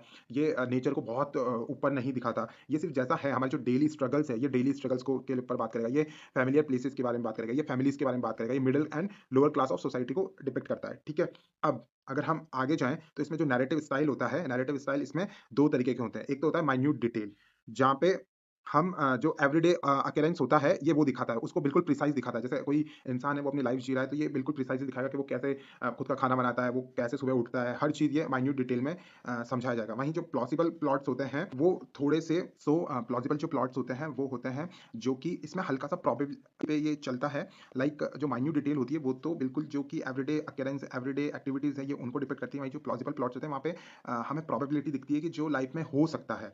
2 तरीके के हमने देख लिए, एक तो था नैरेटिव स्टाइल जहाँ पे माइन्यूट और मतलब प्रिसाइज़ ऑब्जर्वेशन जो एवरीडे एक्टिविटीज़ है उसको दिखाते हैं, वही जो प्लॉजिबल प्लॉट्स होते हैं वहाँ प्रोबेबिलिटी को जो they must be capable of occurring in real life like होगी नहीं लाइक हो सकती है, ये उन्हें दिखाता है। अब आगे चलते हैं इम्पर्सनल जो नैरेशन होता है, इम्पर्सनल नैरेशन क्या होता है? जहाँ पे हम जहाँ पे जो पोएट होता है या फिर जो ऑथर होता है वो अनबायस्ड बिल्कुल ऑब्जेक्टिव जो वो देख रहा है वही वो बता देता है, उसमें वो अपने इमोशंस ऐड नहीं करता, तो उसे कहते हैं इम्पर्सनल नैरेशन। फिर होता है सोशल फंक्शन क्या होता है? सोशल फंक्शन होता है जहाँ पे तो इम्पर्सनल नैरेशन हमने पढ़ लिया। सोशल फंक्शन जो होता है वो होता है जहाँ पे हम सोसाइटी के ऊपर कमेंट्री करते हैं, सोसाइटी के अंदर जो इनजस्टिस हो रहे हैं उन पे कमेंट्री करते हैं, सोसाइटी की जो पॉवर्टी है हम उसे डिपिक्ट करते हैं, तो वो होता है सोशल फंक्शन। फिर हम आगे बढ़े तो जो ये रियलिज्म है ये फर्स्ट जो स्टार्टिंग है ये जो स्टार्ट हुई इसकी जो रूट्स है वो फ्रांस में हमें दिखती है। अब स्टार्ट कौन करने वाला था? लाइक ये स्टार्ट कहाँ हुआ? फ्रांस में। अब फ्रांस में स्टार्ट किसने किया? तो उसमें एक बहुत बड़े पोएट का नाम आता है जिनका नाम है ऑनर दी बाल्ज़ाक। तो इन्होंने फ्रांस के अंदर ये स्टार्ट किया था। इन्होंने जो डिटेल्ड सोसाइटी की वाइड ऑब्जर्वेशन की और इनके जो वर्क्स थे, इनके अंदर हमें दिखता है कि इन्होंने सोसाइटी को जैसी है वैसी दिखाया। तो हमें फर्स्ट नाम तो याद रखना पड़ेगा ऑनर बाल्ज़ाक। फिर second Gustave Flaubert. Gustav Flaubert की एक वर्क भी है उनका मैडम बोवारी। तो मैडम बोवारी जो कि इन्होंने 1857 में लिखी थी। तो आप दो चीज़ें आप याद रखना। एक तो आप याद रखना Honore de Balzac and second Gustave Flaubert. फिर थर्ड एक और इसी समय एक नेचुरलिज्म भी वहाँ पे फ्रांस के अंदर है, एक नेचुरलिज्म भी आएगा। और जो नेचुरलिज्म का जो हम लाइक कौन लाया नेचुरलिज्म? फर्स्ट चीज़ तो है नेचुरलिज्म होता क्या है? तो नेचुरलिज्म ये कहता है कि जो ह्यूमन बिहेवियर होता है वो determined by environment and heredity. Like हम वही बनते हैं जैसे हम अभी कहते हैं कि हम वही बनते हैं जिन लोगों के आसपास हम रहते हैं या जिस एनवायरनमेंट में हम रहते हैं। तो नेचुरलिज्म वही कहता है कि हम हमारा जो एनवायरनमेंट होगा या फिर हमारी हेरिडिटी जो हमें जीन्स हम हमारे पेरेंट्स से हमें मिलेंगे तो हम एनवायरनमेंट और हेरिडिटी के प्रोडक्ट है। तो ये नेचुरलिज्म कहता है इनके प्रोपाउंडर है एमिले ज़ोलर और इन्होंने एक बुक भी लिखी थी नाना। तो आप याद रखना एमिले ज़ोला जिन्होंने नाना लिखी थी। वहीं जो ज़ोला ये कहते हैं कि फादर ऑफ नेचुरलिस्टिक नॉवल है ना वो बाल्ज़ाक ही है। ठीक है? तो वैसे नेचुरलिज्म के जो प्रोपाउंडर वो एमिले ज़ोला है जिन्होंने नाना लिखा है। लेकिन वो जो ये खुद है ज़ोला ये कहते हैं कि बाल्ज़ाक है real father of naturalistic novel. अब इंग्लैंड में आ जाते हैं। तो फ्रांस का हो गया, फ्रांस में ये स्टार्ट हुआ। इंग्लैंड में ये जो स्टार्ट हुआ है ये जॉर्ज एलियट की नोवेल से हुआ। जॉर्ज एलियट का बहुत फेमस नोवेल है जिसका नाम है मिडल मार्च। पूरा नाम है middle March a study of provincial life. तो आप सिर्फ मिडल मार्च याद रखें ना कि जॉर्ज एलियट ने क्या लिखा, मिडल मार्च लिखा है। अदर यहाँ पे जो फिगर्स थे जो कि रियलिज्म पे ही इन्होंने जो लिखा है वो है आर्नोल्ड बेनेट, ठीक है, जॉर्ज गिसिंग। आप अगर इनके वर्क्स आपको याद होते हैं तो वेल एंड गुड है, लेकिन इतना मग नहीं कर पाते तो आप सिर्फ नाम तो याद रखिए ही कि एक तो आर्नोल्ड बेनेट थे और एक जॉर्ज गिसिंग था। आर्नोल्ड बेनेट का जो वर्क था उन्होंने अपनी जो लाइफ है उसको डॉक्यूमेंट किया है इन द स्टेफोर्ड शायर के अंदर, ठीक है। और बस आप इनके नाम याद रखना, आर्नोल्ड बेनेट है और जॉर्ज गिसिंग है। अब यूनाइटेड स्टेट्स पे आ जाते हैं। यूनाइटेड स्टेट्स के अंदर जो पायनियर हैं अमेरिकन रियलिज्म के वो है विलियम डीन हॉवेल्स। आप इसको याद रखना और इनका वर्क भी बहुत इंपॉर्टेंट है। द राइज ऑफ सिलास लाफेम लिखा है। वहीं मार्क ट्वेन है, मार्क ट्वेन भी इसके अंदर आते हैं। मार्क ट्वेन ने मिसिसिपी वैली के आसपास इनका जो वर्क भी है वो सारे मिसिसिपी जो सेटिंग है वो मिसिसिपी रिवर के आसपास ही इनकी सेटिंग। और मार्क ट्वेन ने भी बहुत रियलिस्टिक इन्होंने स्लेवरी के बारे में इनके जो वर्क्स है वो स्लेवरी के बारे में बताते हैं, उस समय की अमेरिकन सोसाइटी के बारे में बताते हैं। तो आपको अमेरिका में किन किन को याद रखना है? विलियम डीन हॉवेल्स को, मार्क ट्वेन को, स्टेफन क्रेन को आप याद रखिए और हेनरी जेम्स को। हेनरी जेम्स का ये बहुत इंपॉर्टेंट वर्क है द पोर्ट्रेट ऑफ लेडी। तो विलियम डीन हॉवेल्स को याद रखना है, इनका वर्क है the rise of Silas Lapham. Mark Twain का इन्होंने मिसिसिपी वैली या मिसिसिपी रिवर के आसपास की सेटिंग के वर्क दिए हैं। स्टेफन क्रेन का द रेड बैज याद रखना, the red Baij of courage. और हेनरी जेम्स का याद रखना the portrait of a lady. अब इसमें सब जॉनरा भी होते हैं रियलिज्म में। जैसे फर्स्ट होता है मैजिकल रियलिज्म। अब मैजिकल रियलिज्म क्या होता है? इसमें हम रियलिज्म तो दिखाते हैं लेकिन इसमें हल्की सी हम फैंटेसी भी ऐड कर लेते हैं और इसके जो प्रोपाउंडर थे वो थे गैब्रियल गार्सिया मार्क्यूज, ठीक है।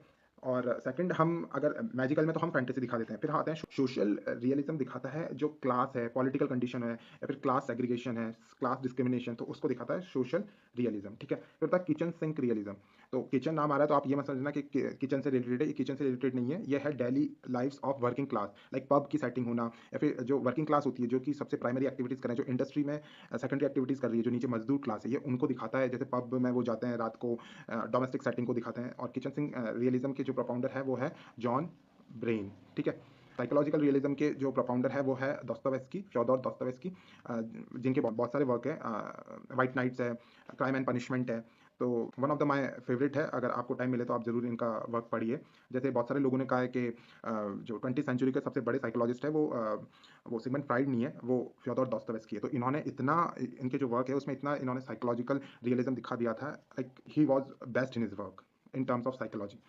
मैजिकल रियलिज्म में तो हो गया Gabriel Garcia Marquez. Social realism में विक्टर ह्यूगो, ठीक है। और किचन के अंदर मतलब किचन सिंक रियलिज्म में जॉन ब्रेन, और साइकोलॉजिकल रियलिज्म में फ्योदोर दोस्तोयेव्स्की। अब इसके क्वेश्चन कर लेते हैं हम। What movement did realism primarily react against? तो मैंने शुरुआत में बताया था कि रोमांटिसिज्म के अगेंस्ट आया था, तो B is the correct answer. In what year did literary realism effectively start? तो ये स्टार्ट कब हुआ था? ये लाइक मैंने बार बार बोला है कि ये रोमांटिक पीरियड के बाद में हुआ है, और 1850s के अराउंड ये हुआ है, तो इसका करेक्ट आंसर होगा 1855, ठीक है। वो is known as the father of naturalistic novel. तो फादर ऑफ नेचुरलिस्टिक नोवेल, इसके प्रोपाउंडर तो थे एमिली जोला, लेकिन एमिली जोला खुद कहते हैं कि इसके जो नेचुरलिस्टिक नॉवल होती है उनके फादर जो थे वो थे Honore de Balzac. What is the hallmark of, तो B is the correct answer इधर। What is the hallmark focus of naturalism का फोकस कहाँ होता था? तो इनका फोकस होता था नेचुरलिज्म। मैंने बोला था नेचुरलिज्म का मतलब ये होता है जहाँ पे एमिली जोला ये बिलीव करती थी कि जो एक ह्यूमन होता है वो डिफाइंड होता है उसकी हेरिडिटी और उसके एनवायरमेंट पे। तो यहाँ पे environment and biological determinism means heredity. वो रोट मार्क किसने लिखी, ये मैंने बताया भी था, बहुत इंपॉर्टेंट वर्क है, यह है जॉर्ज एलियट का, ठीक है। विच author is credited with bringing regional American dialect into main stream realism? तो मैंने बोला था कि अमेरिकन सोसाइटी को जिसने बहुत अच्छे तरीके से दिखाया है, या फिर मिसिसिपी रिवर के आसपास वाली सेटिंग जिसने बताया है, या फिर स्लेव के ऊपर, या स्लेव के ऊपर जो उस समय डिस्क्रिमिनेशन होते थे, या फिर जो अगेंस्ट लॉज थे ब्लैक पीपल के, उसको किसी ने अच्छे से दिखाया, वो है मार्क ट्वेन ने। तो इसका आंसर होगा मार्क ट्वेन। तो what is the central focus of psychological realism में? जैसे फ्योदोर दोस्तोयेव्स्की थे जो साइकोलॉजिकल रियलिज्म में लिखते थे। तो साइकोलॉजी में क्या होता है, हम पर्सन के अंदर जाते हैं, लाइक पर्सन कैसे सोचता है, वो उसका बिलीव क्या है, उसकी शैडो क्या है अंदर, लाइक। तो जैसे फ्योदोर दोस्तोयेव्स्की इसके अंदर बेस्ट है, जहाँ पे इंटरनल कैरेक्टर मोटिवेशंस पे वो वर्क करते थे। तो इसका आंसर हो जाएगा ए, ठीक है। Kitchen sink realism centres on which group? ये उस लोअर क्लास को जो डिपिक्ट करता था, तो वो दिखाता था किचन सिंक रियलिज्म। तो B is the correct answer. In realist fiction the narrator is usually, तो रोमांटिसिज्म में तो सब्जेक्टिव होता है और रियलिज्म में ऑब्जेक्टिव होते हैं, ठीक है। विच novel is considered the technical blueprint for realist narration? तो रियलिस्ट जो नरेशन जो 1857 के अंदर जो रियलिस्ट नरेशन का जो ब्लूप्रिंट है, वो मैडम बाउडी एक वर्क है जिसको लिखा था फ्लॉबर्ट ने, गुस्तावे फ्लॉबर्ट ने, फ्रांस के अंदर। तो उसके अंदर हमें दिखता है कि वो एक ब्लूप्रिंट है रियलिस्ट नरेशन का। तो इसका आंसर हो जाएगा सी, madam Bovary. Who wrote the rise of Silas Lapham? तो ये तो मैंने बोला था बहुत इंपॉर्टेंट है। जो अमेरिकन रियलिज्म के जो प्रोपाउंडर है वो है विलियम डीन हाउस, और इन्होंने ये लिखी थी the rise of Silas Lapham. तो A is the correct answer. What does magical realism treat as normal? Magical realism क्या होता है, जहाँ पे हम फैंटेसी एलिमेंट उसमें मिला देते हैं रियलिज्म में, ठीक है। और इसके जो प्रोपाउंडर थे, अगर आप लोगों को याद है तो आप कमेंट्स में प्लीज लिखिए, मैंने अभी डिस्कस किया था वीडियो के आगे। 13th question, which author depicted the real but previously untold battlefield condition? तो बैटलफील्ड कंडीशन पे किसने लिखा था, और रियल बैटलफील्ड कंडीशन पे किसने लिखा था? तो आप याद रखना, स्टेफन क्रेन पे, ठीक है। What does the bourgeoisie influence suggest about realism? Bourgeoisie कौन थे? मिडिल क्लास पीपल, तो अब focus on middle class. 15th question, which of the following is not a core realistic trait? तो जो रियलिस्टिक का कौन सा ट्रेट नहीं है? माइन्यूट डिटेल, हाँ माइन्यूट डिटेल तो रियलिस्टिक करते हैं। प्लॉजिबल प्लॉट्स, हाँ प्लॉजिबल प्लॉट्स ये करते हैं। सोशल डॉक्यूमेंट्री, हाँ सोशल डॉक्यूमेंट्री करते हैं। आइडियलाइजेशन ये नहीं दिखाते, रोमांटिसिज्म वाले आइडियलाइजेशन दिखाते थे, वहीं ये जो लोग थे ये लाइक लाइफ को जैसी है वैसी डिपिक्ट करते थे। तो C is the correct answer. Social 16 question, social realism is most concern with palace politics, working class struggle, ancient religious text, abstract surrealism? तो सोशल रियलिज्म क्या दिखाता है? वर्किंग क्लास स्ट्रगल्स को दिखाता है, ठीक है। तो B is the correct answer. Who wrote crime and punishment is written by Fyodor Dostoevsky. और फ्योदोर दोस्तोयेव्स्की का और कोई वर्क आपको याद हो तो प्लीज कमेंट्स में बताइए, क्योंकि मुझे लगता है आजकल बहुत ज़्यादा फेमस हो रहे हैं by Instagram Fyodor Dostoevsky. Like वो वैसे ही फेमस है, लाइक अभी बहुत ज़्यादा लोगों को उनके वर्क के बारे में पता चल रहा है। तो अगर आप भी कीन इंटरेस्ट रखते हैं तो प्लीज़ आप अपना फेवरेट वर्क बताइए फ्योदोर दोस्तोयेव्स्की का, आपका कौन सा है। Question number 8, realism emphasise the reporting of everyday life. Which school of philosophy, question number 19, which school of philosophy argues that the universe exists independent of us and is governed by laws we must adopt to? Like कौन सी एक philosophy है जो कि ये believe करती है कि universe तो एग्जिस्ट कर रहा है इंडिपेंडेंट, है ना, और हमें अडेप्ट करने पड़ेगा यूनिवर्स के अकॉर्डिंग, लाइक लाइफ तो क्रूल है, हमें उसके साथ अडेप्ट करना पड़ेगा, तो वो रियलिज्म कहता है। ठीक है। Which American author is transitional figure between realism and modernism? तो Henry James is the transitional figure between realism and modernism. इनका वर्क भी है जो भी मैंने आगे बताया था। अगर आप लोगों को याद है तो प्लीज कमेंट में लिखिए। लेट्स टेस्ट योर एंड सारे क्वेश्चन हो गए। I hope you enjoy the video and please subscribe the channel and like the video. And अगर आपको ये नोट्स चाहिए तो आप मुझे कमेंट में बताइए, मैं आपको लिंक शेयर कर दूंगा। And see you in the next class. Bye. Hello everyone, so welcome back to my channel the fellowship of the pan. सो आज का हमारा जो टॉपिक रहेगा वो रहेगा प्री ब्रदरहुड, जिसे हम शॉर्ट फॉर्म में हम कहते हैं PRB। सो ये जो मूवमेंट है ये 19th सेंचुरी के अंदर हमें दिखता है, like after the romanticism. And exact date इसका 1848 है। तो ये उनका जो एम था PRB का, प्री रैफेलाइट ब्रदरहुड का, इनका एम था कि ये ब्रिज क्रिएट करे रोमांटिसिज्म एंड एस्थेटिक मूवमेंट के बीच में। ठीक है। तो इनकी जो हिस्टोरिकल फाउंडेशन है वो ये 1848 के अंदर इसको बनाया गया है। 7 यंग आर्टिस्ट थे जो कि स्टूडेंट्स थे Royal Academy of Arts London.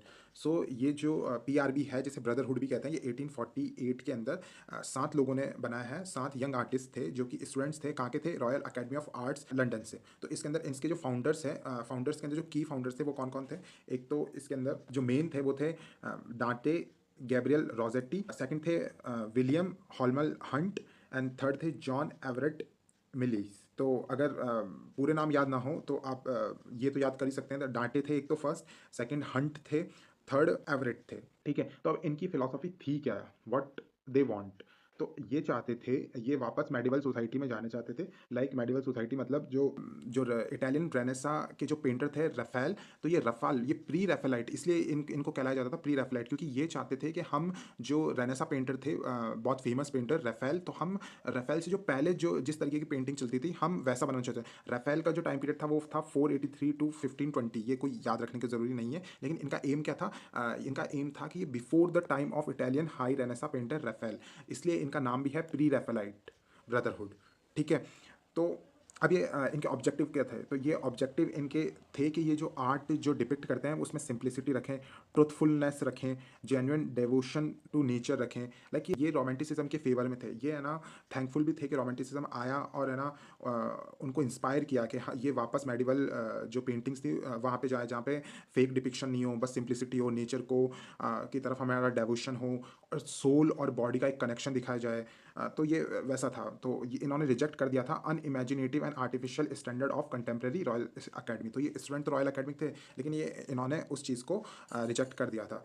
तो की कैरेक्टरिस्टिक्स क्या थे PRB के? तो एक तो था मेडिवलिज्म, लाइक ये वापस मेडिवलिज्म ये फोकस करना चाहते थे, लेजेंड्स, हिस्ट्री, और मेडिवलिज्म में जो रिलीजियस मोटिव्स यूज़ होते थे, तो ये उस तरीके की पेंटिंग करते थे। ये मेनली ये पेंटर्स थे, लेकिन इनका जो इफेक्ट है वो पोएम्स में भी दिखा। उस समय की जो लिटरेचर था उसमें भी इनका बहुत ज़्यादा इफेक्ट दिखा। सेकंड, फर्स्ट हो गया मेडिवलिज्म, सेकंड हो गया सेंसुअसनेस। अब सेंसुअसनेस होता क्या है? सेंसुअसनेस का मतलब होता है लाइक ये चाहते थे कि जो हमारी बॉडी है और हमारी जो सोल है, उन दोनों के बीच में ये एक ब्लेंडिंग दिखाना चाहते थे।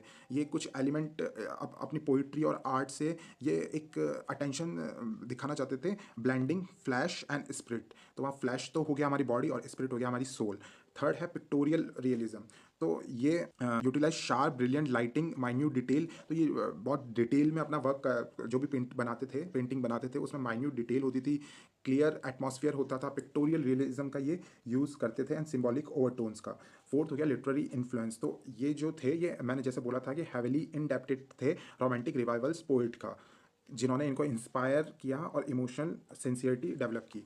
अब इसमें जो फेमस फिगर्स थे, इसमें फर्स्ट हो गया डांटे, खुद डांटे गैब्रियल रोजेटी। सो इन्होंने बोथ आर्ट के अंदर भी अपना कंट्रीब्यूशन किया एंड पोइट्रीज में भी अपना कंट्रीब्यूशन किया। इनका जो फेमस वर्क है बहुत इंपॉर्टेंट है, द ब्लेस्ड डेमोजेल। तो ये आप याद रखना कि डांटे ने क्या लिखा, द ब्लेस्ड डेमोजेल। तो डी से डांटे एंड डी से डेमोजेल। ठीक है। और सेकंड आता है क्रिस्टीना रोजेटी। तो क्रिस्टीना रोजेटी थी, उनकी एक नैरेटिव पोएम है जिसका नाम है गॉबलिन मार्केट। तो क्रिस्टीना रोजेटी ने क्या लिखा, गॉबलिन मार्केट। और ये इनके जो ये जो वर्क था इसने एग्जाम्पल किया सेंसोसनेस को और सिंबॉलिक स्टाइल को। थर्ड है विलियम मॉरिस ने जो विलियम मॉरिस का जो वर्क है, जो एपिक नैरेटिव वर्ड्स है द अर्थली पैराडाइज, एंड उन्होंने एस्थेटिक मूवमेंट को भी इन्फ्लुएंस किया। ठीक है, फोर्थ आते हैं एसी स्वाइनबर्न। तो स्वाइनबर्न का जो फेमस जो वर्क है वो है अटलांटा इन कैलिडॉन। तो आप ये जरूर याद रखना। तो डांटे का तो आप याद रखना द ब्लेस्ड डैमोजल, क्रिस्टीना रोजेटी का आप याद रखना गॉबलिन मार्केट, और विलियम मॉरिस का आप अर्थली पैराडाइज। ठीक है, और एसी स्वाइनबर्न का अटलांटा इन कैलिडॉन। तो स्वाइनबर्न को सिंगिंग गॉड भी कहा जाता था, ये आप हमेशा याद रखना, ये इंपॉर्टेंट है कि इनको क्या कहते थे, सिंगिंग गॉड भी कहा जाता था। ठीक है, अब हम इसके क्वेश्चंस देख लेते हैं। ठीक है, आई होप कि आप लोगों को समझ में आ गया हो। और if you are enjoying the video, if you like the video, please subscribe the channel and please like the video. ठीक है, अब हम क्वेश्चन देखते हैं। Question number 1, in what year was the Pre Raphaelite Brotherhood founded. तो ये तो हमने बहुत सिंपल क्वेश्चन है, 1848 के अंदर ये फाउंड हुआ था। The Pre Raphaelite Brotherhood was founded by how many original member, 7 members थे। ठीक है, 7 मेंबर्स थे जिन्होंने यंग आर्टिस्ट थे जिन्होंने इसको फाउंड किया। Third question, what is the primary reason the group choose the name Pre Raphaelite. तो जैसे मैंने बताया था, इन्होंने नाम ये चूज़ क्यों किया, क्योंकि जो फेमस रेनेसा पोइट थे या आर्टिस्ट थे राफेल, तो ये अपनी पोएम या आर्ट से डिपिक्ट करना चाहते थे उससे पहले की जो पोइट्री थी। तो राफेल के पहले मतलब प्री रैफेलाइट। ठीक है, तो ये ऑप्शन कहाँ पे है, लाइक बी ऑप्शन सही रहेगा, to emulate artist before Raphael's time. ठीक है, वो was the leading spirit of the Pre Raphaelite group. तो मेन जो लीडिंग ग्रुप थे, एक तो डांटे थे, अगर डांटे नहीं आए तो नहीं, डांटे दे रखा है बट शॉर्ट फॉर्म में दे रखा है, डी शॉर्ट में दे रखा है, तो डांटे रोजेटी। तो B is the correct answer. What was the name of PRB's periodical. तो पीआरबीज जो पीरियोडिकल उन्होंने निकाली थी उसका नाम क्या था, द जर्म। ये आप याद रखना, ये इंपॉर्टेंट है। तो पीआरबी की जो प्री रैफेलाइट ब्रदरहुड ने जो पीरियोडिकल निकाला था उसका नाम क्या था, the Germ. Which critic defined the PRB with his pamphlet Pre Raphaelite. ठीक है, तो इसका आंसर आ जाएगा, जॉन रस्किन ने डिफाइन किया था पीआरबी को, उनका जो पैम्पलेट था वो था प्री रैफेटली। ठीक है, गॉबलिन मार्केट किसने लिखा था, ये बहुत सिंपल है, क्रिस्टीना रोजेटी ने लिखा था। ठीक है, Pre Raphaelite poetry is characterised by which poetic device. तो ये जो लोग होते थे ये अलिट्रेशन एंड ऑनोमैटोपिया का यूज़ करते थे। तो ये आपको मार्की करना पड़ेगा कि ये लोग क्या यूज़ करते थे, अलिट्रेशन एंड ऑनो। ठीक है, question number 9, which author labelled Pre Raphaelite poetry as fleshly school of poetry. तो रॉबर्ट बुचनन ने जो प्री रैफेलाइट पोइट्री थी उसे क्या कहा, फ्लैशली स्कूल ऑफ पोइट्री। ठीक है, question number 10, what is the central theme of the Blessed Damozel. Question number 10, what is the central theme of the Blessed Damozel. तो जो डांटी का जो वर्क है द ब्लेस्ड डैमोजेल, तो उसकी सेंट्रल थीम क्या थी, उसकी सेंट्रल थीम थी मेडिवलिज्म एंड सेंसुअसनेस, जो कि इनकी की कैरेक्टरिस्टिक्स भी थे। व्हाट इज वो is known as a singing god, कौन कहलाता था, एसी स्वाइनबर्न। ये हमने अभी पहले पढ़ा ही था। The Pre Raphaelite Brotherhood was primarily a reaction against. तो ये रिएक्शन अगेंस्ट आया था जहाँ के ये स्टूडेंट्स थे the royal Academy of artificial style, तो ये इसके अगेंस्ट आया था। ठीक है, ये लंदन में थी। Which poet was often criticised by Pre Raphaelites. तो किस पोइट को ये क्रिटिसाइज करते थे, तो ये अल्फ्रेड लॉर्ड टेनिसन को बहुत क्रिटिसाइज करते थे। तो आप ये याद रखना, ये लोग किन को क्रिटिसाइज करते थे, तो लॉर्ड टेनिसन को क्रिटिसाइज करते थे। What was the movement that the Pre Raphaelites further inspired. तो प्री रैफेलाइट जो लोग थे इन्होंने किसको इंस्पायर किया, किस मूवमेंट को इंस्पायर किया, तो द एस्थेटिक मूवमेंट को इन्होंने इंस्पायर किया। Which artist famously called a PRB painting blasphemous होता है जब हम कुछ चीज़ अगेंस्ट द रिलीजन कहते हैं। ये मोस्टली अब्राहमिक रिलीजन में ये टर्म यूज़ होती है, जहाँ पे कुछ भी against the church, against the Holi book के अगेंस्ट कुछ भी हो जाता है तो उसे ब्लास्फेमस कहा जाता है।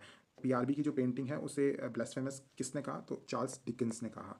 ठीक है, what is pictorial realism in PRB poetry. ठीक है, तो पिक्टोरियल रियलिज्म क्या होता है, रियलिस्टिक इमेजरी विथ सिंबल। तो पिक्टोरियल पिक्चर दिखाना मतलब सिंबल दिखाना, तो B is the correct answer. Question number 17, which work by William Morris is an epic narrative words. तो विलियम मॉरिस ने जो एपिक नैरेटिव वर्ड्स है जो कि हमने पहले पढ़ा भी था, वो कौन सा था, तो द अर्थली पैराडाइज। मैंने कहा भी था कि ये बहुत इंपॉर्टेंट वर्क है, ये याद रखना। ठीक है, question number 18, the PRB was indebted to which group of poets. तो जो पीआरबी थे वो कौन से जो पोइट्स थे उनसे वो शुक्रगुजार थे, इंडेप्टेड, तो वो थे रोमांटिक्स के, क्योंकि उन्होंने इंस्पायर किया ताकि वो वापस मेडिवलिज्म में जा सके, वो नेचर के लिए पोइम्स लिख सके, वो जो भी वो सब्जेक्टिव आर्ट पे फोकस कर सके। What does the Pre Raphaelites style emphasise. तो प्री रैफेलाइट स्टाइल जो एम्फेसाइज करती है वो सिंप्लिसिटी एंड नेचुरलनेस को एम्फेसाइज करती है। Last question number 20, which painting technique did the PRB favour, तो ये जो फेवर करते थे ये sharp brilliant light and minute detail को फेवर करते थे। तो आंसर नंबर ए। सो हमने क्वेश्चंस भी देख लिए हैं। I hope that you understood everything and please subscribe the channel and like the video. अगर आपको किसी टॉपिक पे वीडियो चाहिए तो you can comment. I will try to make a video and thank you so much for watching. See you in the next class. Bye. Hello everyone, welcome back to my channel the fellowship of the pan. सो आज हम जो topic discuss कर रहे हैं वो है metaphysical period. सो metaphysical period है कब से कब तक। सो ये मतलब इसका एग्जैक्ट डेट नहीं है, लेकिन रफली हम इसे एलिजाबेथन पीरियड जब एंड हुआ था लाइक 1600 में क्वीन एलिजाबेथ की डेथ हो गई थी, तो उसके बाद में हम इसे मानते हैं कि इसके बाद में एलिजाबेथन मेटाफिजिकल पीरियड स्टार्ट हुआ था। मेटाफिजिकल पीरियड के जो प्रोपाउंडर है वो है जॉन डन। जॉन डन इसके हैं। तो जॉन डन जब तक जी रहे थे लाइक हम उसी पीरियड को हम रफली मेटाफिजिकल पीरियड को मानते हैं। सो मोस्टली अगर इसका मतलब लाइक ये जेकोबिन पीरियड के अंदर ये मेनली मेटाफिजिकल पीरियड मेनली था। सो है होता क्या है मेटाफिजिकल पीरियड। सो मेटाफिजिकल पीरियड होता है, ये दो वर्ड से बना हुआ है, मेटा प्लस फिजिकल। तो मेटा तो होता है आफ्टर और बियॉन्ड, और फिजिकल का मतलब होता है जिसे हम टच कर सकते हैं या फिर जिसे हम साइंटिफिक टेम्परामेंट से या साइंटिफिक एक्सप्लेनेशन दे सकते हैं। सो मेटाफिजिकल का मतलब हुआ, इन दोनों वर्ड को अगर हम एक साथ मिला दें तो इसका मतलब हुआ जो बियॉन्ड द फिजिकलिटी, मतलब जिसको हम साइंटिफिक एक्सप्लेनेशन नहीं दे सकते। लाइक फॉर एग्जांपल एक बार जॉन डन ने अपनी पोएम के अंदर लवर्स को कंपास के दो पैर होते हैं उससे कंपेयर कर दिया था।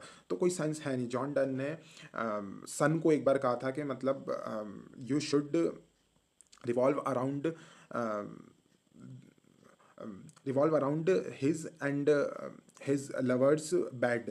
उन्होंने ऐसा कंपेयर कर दिया था कि जो उनका बैडी है वही पूरी अर्थ है। सो सन को है ना पूरे अर्थ के चारों तरफ मतलब उस समय लोगों को ये नहीं पता था कि हमारे अर्थ सन के चारों तरफ रिवॉल्व होती है। तो जॉन डन ने अपनी पोएम में पहले के लोगों को ऐसा लगता था कि मतलब सन चारों तरफ रिवॉल्व होता है, तो उन्होंने अपने पोएम में ऐसा लिखा था कि मतलब कि सन को है ना इसके चारों तरफ मतलब बेड के चारों तरफ ही चक्कर मार लेना चाहिए, तो उससे है ना पूरा हो जाए। तो मतलब कोई साइंस है नहीं इस बात का, लेकिन जो मेटाफिजिकल पोइट्रीज होती है वो ऐसे ही होती है कि beyond the scientific explanation. So I hope कि आप लोगों को समझ में आ गया होगा। सो इसके ऊपर जो जॉन डन है, तो इसका फर्स्ट बार यूज़ कब किया था, जब जॉन ड्राइडन जिंदा थे तब मोस्टली किसी ने भी इसका यूज़ नहीं किया था। सो फर्स्ट बार जो टर्म मेटाफिजिकल यूज़ किया था वो किया था विलियम ड्रमॉन्ड ने। विलियम ड्रमॉन्ड जो थे उन्होंने फर्स्ट बार टर्म किसने यूज़ की थी मेटाफिजिकल, वो की थी फिर ड्राइडन। ड्राइडन ने अपनी जो बुक थी डिस्कोर्स ऑफ सटायर, उसके अंदर उन्होंने लिखा था कि John Donne affect the metaphysics. तो आप ये हमेशा याद रखना कि फर्स्ट बार मेटाफिजिकल टर्म किसने यूज़ करी, वो है विलियम ड्रमंड। विलियम ड्रमंड ने टर्म यूज़ करी। वहीं ड्राइडन जो ड्राइडन ने क्या किया, जॉन डन को क्या कहा, that John Donne affects the metaphysics. फिर डॉक्टर सैमुअल जॉनसन हुए। डॉक्टर सैमुअल जॉनसन ने अपनी जो बुक थी लाइफ्स ऑफ द पोइट्स के अंदर उन्होंने फर्स्ट बार ये term the metaphysical school of poets. मतलब जॉन डन, सिर्फ जॉन डन को तो मतलब फर्स्ट बार मेटाफिजिकल टर्म तो दी विलियम ड्रमंड ने। उसके बाद में John Donne affect the metaphysics ये जॉन ड्राइडन ने कह दिया। उसके बाद सैमुअल जॉनसन ने पूरी उस समय के जो पोइट्स थे जो ऐसा सब कुछ यूज़ करे थे, वो हम बाद में अभी देखेंगे कि मेटाफिजिकल पोइट्स कौन कौन कहलाते हैं। तो उन सबको लाइफ्स ऑफ द पोइट्स के अंदर metaphysical school of poets doctor Samuel Johnson ने कहा था, specially the chapter of Abraham Cowley. Abraham Cowley भी जॉन डन के साथ में ही थे, जो कि मेटाफिजिकल पोइट्रीज के अंदर आते हैं। फिर टी.एस. एलियट ने भी जो अपनी बुक थी द मेटाफिजिकल पोइट्स, तो उसके अंदर भी उन्होंने प्रेज किया इनको मेटाफिजिकल पोइट्स को, और उन्होंने कहा यूनिफिकेशन ऑफ सेंसिबिलिटी करते हैं ये फीलिंग्स और थॉट्स उनको है ना मर्ज कर देते हैं। तो टी.एस. एलियट ने क्या किया, मेटाफिजिकल पोइट्स के अंदर उन्होंने तारीफ की इन सब की, ठीक है।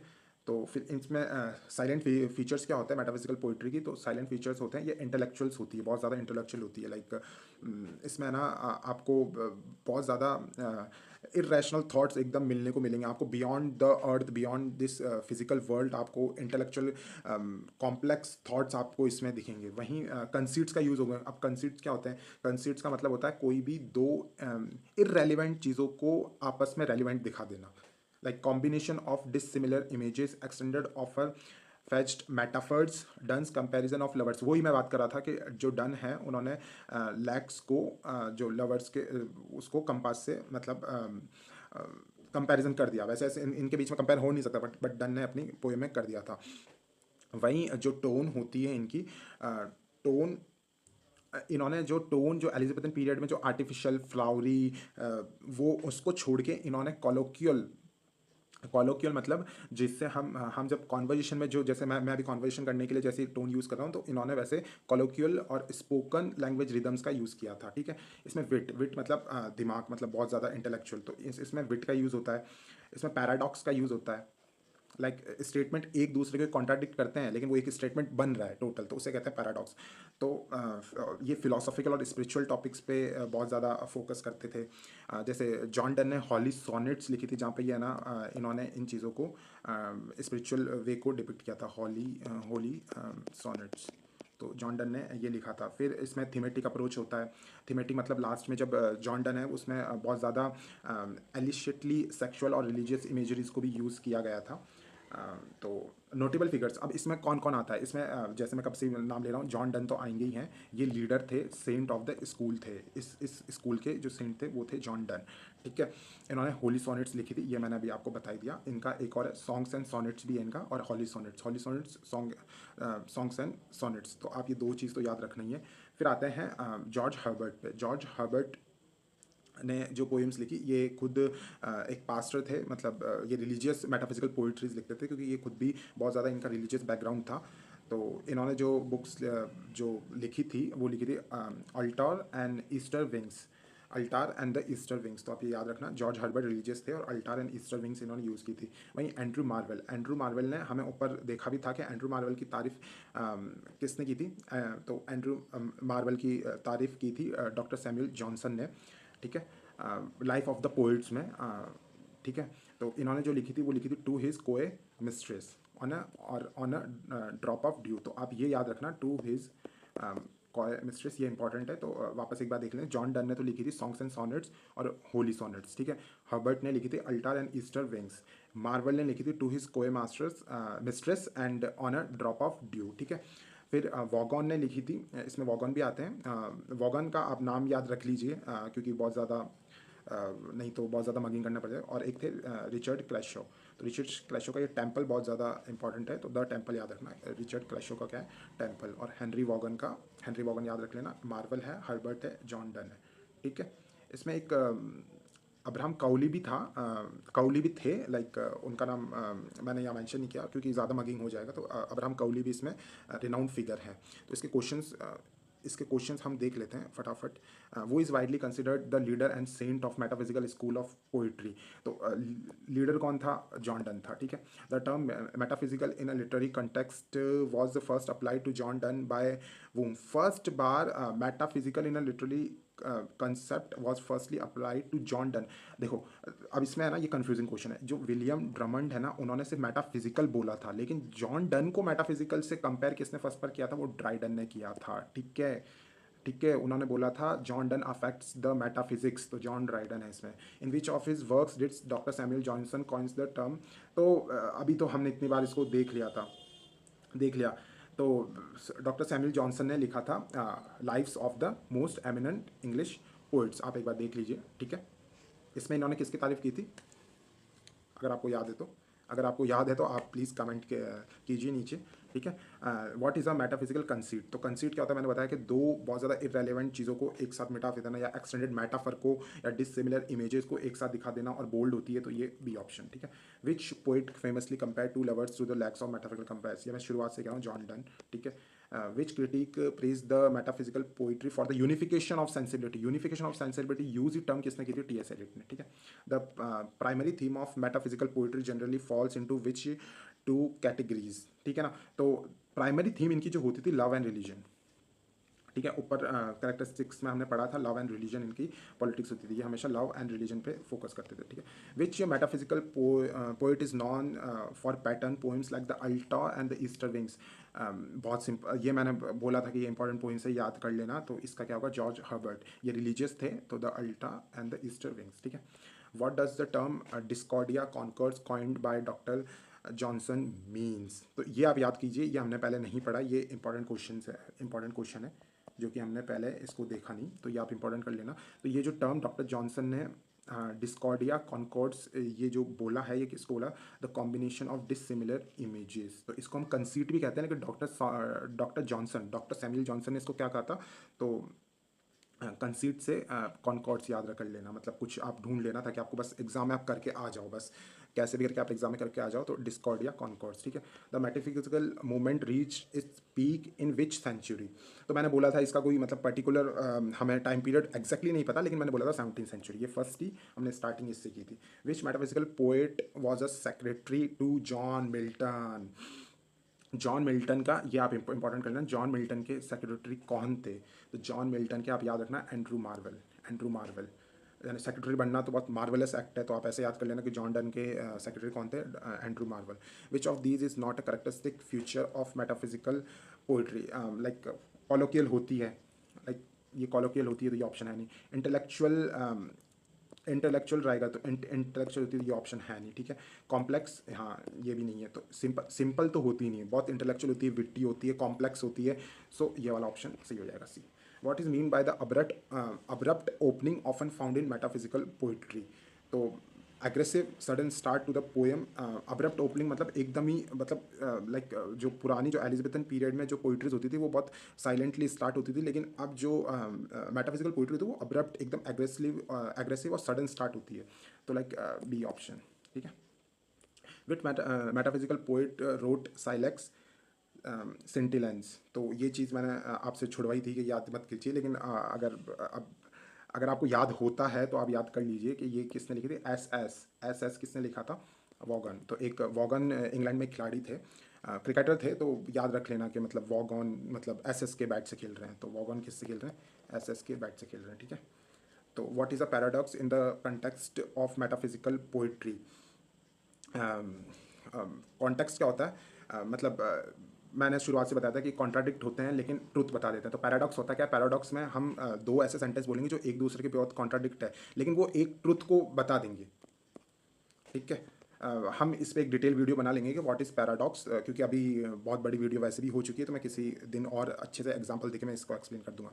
Which poet serve as a foil to the Elizabethan poets by playing with thoughts rather than just words, John Donne, ठीक है। Which metaphysical poet compare the human soul to a drop of due.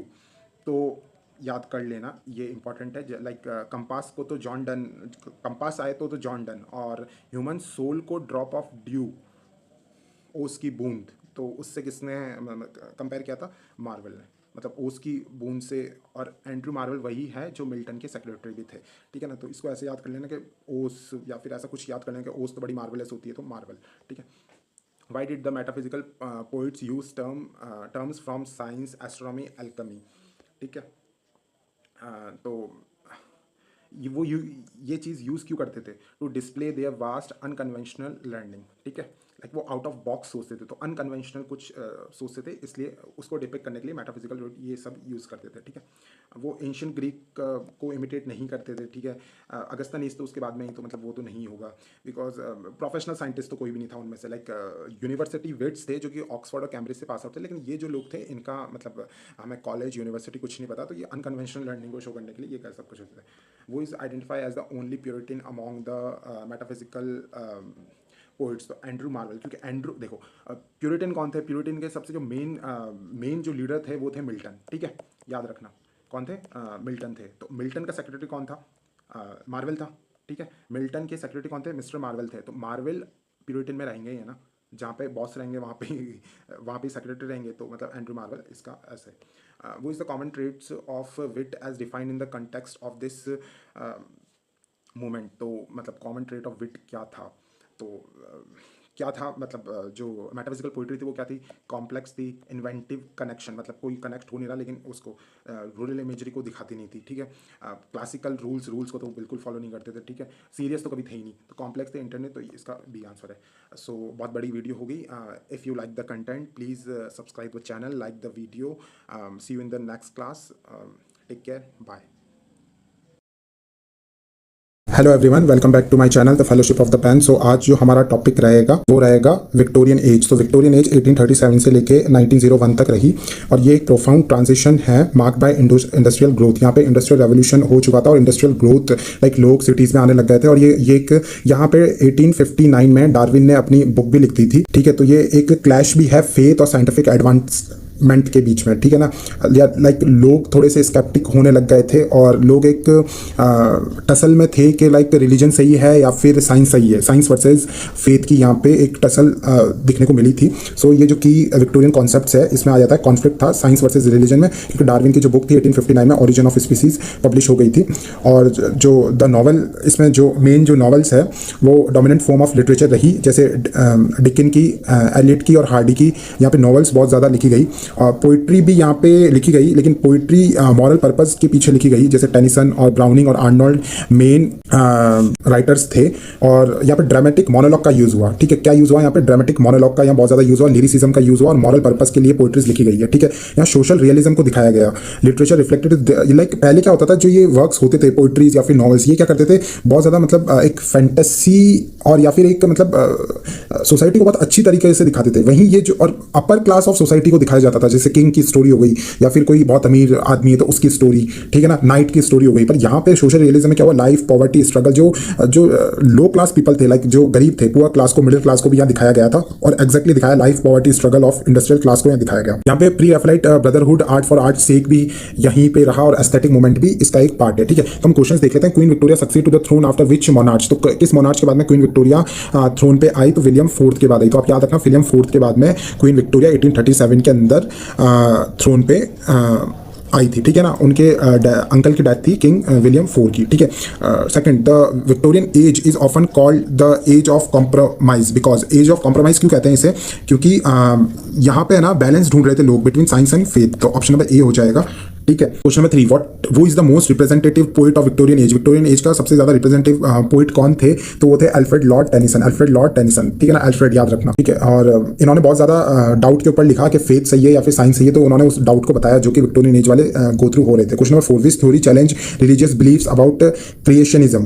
कौन सी theory थी जिसने creationism को doubt में डाल दिया? उन्होंने कहा कि हम तो चिंपैंजी से बने हुए हैं, है ना। तो डार्विन ने यही तो बताया था कि उन्होंने जो थ्योरी दी थी कि हमारे जितने भी स्पीसीज है वो एवोल्यूशन से आज यहाँ तक पहुंची है। तो जो कौन सी थी वो? तो नेचुरल सिलेक्शन जो उन्होंने दी थी। सो चार्ल्स डार्विन ने अपनी बुक ओरिजिन ऑफ स्पीसीज में नेचुरल सिलेक्शन का कॉन्सेप्ट दिया। Question number 5, who is the author of Dover Beach. Dover Beach जो लिखी गई है वो लिखी है मैथ्यू आर्नोल्ड ने, ठीक है ना, मैथ्यू आर्नोल्ड ने, ठीक है। Question number 6, which novel is famously described as a novel without a hero. जिसमें कोई हीरो है ही नहीं, वो ऐसी नॉवल, तो वो है वैनिटी फेयर। और ये वैनिटी फेयर जिसने लिखी है वो है विलियम मेकपीस ठाकरे ने वैनिटी फेयर लिखी है, जिसमें सटायर लिखा गया है कि ambition and moral decay of society पे, ठीक है ना। तो वैनिटी फेयर में कोई हीरो है ही नहीं, ठीक है। जो द प्री रैफलाइट मूवमेंट है उसने क्या एम्फेसाइज किया? उन्होंने एम्फेसाइज किया fidelity to nature and medieval imagery को। तो ऑप्शन नंबर बी हो जाएगा, ठीक है। उन्होंने रिजेक्ट कर दिया ugliness of industrial life favouring vivid detail and nature inspired art को। Question number 8, George Eliot was pen name of. George Eliot किसका नाम था? तो Mary Ann Evans. Mary Ann Evans का नाम क्या था? George Eliot. तो आप याद रखना मैरी एन इवांस का नाम क्या था। और क्योंकि उस समय लाइक लड़कियों को, अगर लड़की कोई लिखती भी थी तो लोग इतना पढ़ते नहीं थे, तो उन्होंने अडॉप्टेड अ मस्कुलिन सूडोनिम यूज किया था। उन्होंने क्या यूज किया था? वो नेम था जॉर्ज एलियट, ठीक है। जॉर्ज एलियट किसने यूज किया था? मैरी एन इवेंस ने। Question number 9, which of Hardy's novel feature the auctioning of a wife. Auctioning of a wife, तो ये द मेयर ऑफ कैस्टरब्रिज के अंदर थॉमस हार्डी ने डिपिक्ट किया था। Question number 10, the motto art for art sake is associated with. तो ये associate किया जाता है एस्थेटिक मूवमेंट से, ठीक है। Question number 11, who is the author of aurora ले। तो ऑरोरा ले किसने लिखा था? तो ऑरोरा ले लिखा है जो रॉबर्ट ब्राउनिंग की जो वाइफ थी एलिजाबेथ बैरेट ब्राउनिंग, उन्होंने लिखा है ऑरोरा ले, ठीक है। Question number 12, which Victorian poet is known for his dramatic monologue. Dramatic monologue सबसे ज्यादा रॉबर्ट ब्राउनिंग ने लिखे हैं, ठीक है। Question number 13, Great Expectation was written by. Great Expectation लिखा गया है चार्ल्स डिकन ने। Question number 14, what is the setting for most of Thomas Hardy's novel. Thomas Hardy की नॉवल की जो सेटिंग थी वो सबसे ज्यादा कहाँ पे थी? वो वेसेक्स में थी, ठीक है। थॉमस हार्डी की जो भी जितनी भी नॉवल थी वो वेसेक्स में सेट की गई थी, ठीक है ना, और रूरल लाइफ को डिपिक्ट करती थी, ठीक है। थॉमस हार्डी की कहाँ पे? वेसेक्स में, रूरल लाइफ ऑफ इंग्लैंड को, ठीक है। Question number 15, the Oxford movement was basically, तो जो ऑक्सफोर्ड मूवमेंट था वो क्या था, वो एक रिलीजियस मूवमेंट था, ठीक है ना। और ये जॉन हेनरी न्यूमैन ने इसको लेड किया था और ये चाहते थे कि कैथोलिक ट्रेडिशन वापस आ जाए इंग्लैंड में, ठीक है ना, रिस्टोर करना चाहते थे कैथोलिक ट्रेडिशन को। तो ऑक्सफोर्ड मूवमेंट क्या था, ये एक रिलीजियस मूवमेंट था कि भाई कैथोलिक ट्रेडिशन वापस आ जाए, और ये किसने किया था, हेनरी न्यूमैन ने। Question number 16, which novel features the detecting skill of Sergeant Cuff. तो detecting skill of Sergeant Cuff किस नॉवल में फीचर हुई थी, तो ये फीचर हुई थी द मून स्टोन में, द मून स्टोन, ठीक है, द मून स्टोन थी जहां पे सर्जेंट कफ की डिटेक्टिंग स्किल को दिखाया गया था, ठीक है। Question number 17, which poet famously wrote nature red in tooth and claw. तो ये किस पोएट ने लिखा था nature red in tooth and claw, तो ये अल्फ्रेड लॉर्ड टेनिसन ने लिखा था nature red in tooth and claw, ठीक है। जो उनकी जो पोएम थी इन मेमोरियम, जो कि एक एलिगी है आर्थर हलाम की डेथ पे इन्होंने इन मेमोरियम लिखी थी, और ये reflecting the brutality of nature under the lens of evolution, ठीक है ना। तो यहाँ पे ये लिखा था nature red in tooth and claw, ठीक है ना। ये किसने लिखी थी, अल्फ्रेड लॉर्ड टेनिसन ने।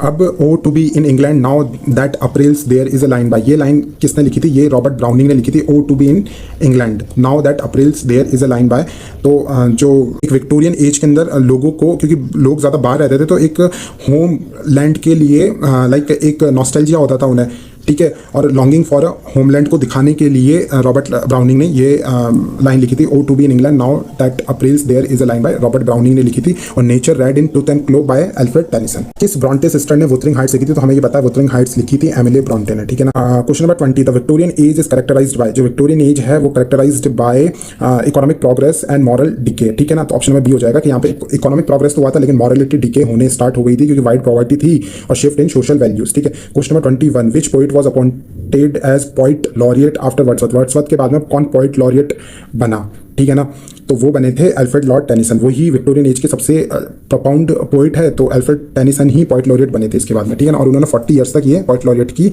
पोजीशन संभाली, ठीक है। Question number 22, which novel bears the subtitle a pure women. तो किस नॉवल का सबटाइटल था अ प्योर वुमेन, तो ये था टेस ऑफ द अर्बर विलेज, ठीक है ना, टेस ऑफ द अर्बर विलेज। तो ये थॉमस हार्डी की कंट्रोवर्शियल पोएम थी जिसमें मॉरल जजमेंट्स ऑन वुमेन को चैलेंज किया था, ठीक है ना। और जो ये किसने लिखी थी, ये लिखी थी थॉमस हार्डी, थॉमस हार्डी ने लिखी थी। और नाम क्या था उस नॉवल का, टेस ऑफ द अर्बर विलेज, ठीक है। और इसका सबटाइटल क्या था, अ प्योर वुमेन, ठीक है, आप याद रखना। Question number 23, the great exhibition of 1851 showcased. तो जो ग्रेट एग्जीबिशन है 1851 का, उसने क्या दिखाया, तो उसने दिखाया इंडस्ट्रियल एडवांसमेंट को, ठीक है। ग्रेट एग्जीबिशन ऑफ 1851, याद रखना, Great exhibition of 1851। Question number 24, which Victorian poet wrote the Blessed Damozel. तो ब्लेस्ड डैमोजेल लिखी है डीजे रोजेटी, दांते रोजेटी ने, ठीक है। Question number 25, In Memoriam was written by Tennyson to mourn. तो इन मेमोरियम जैसे मैंने बताया था आर्थर हेनरी हलाम की डेथ पे ये लिखी गई थी इन मेमोरियम, ठीक है।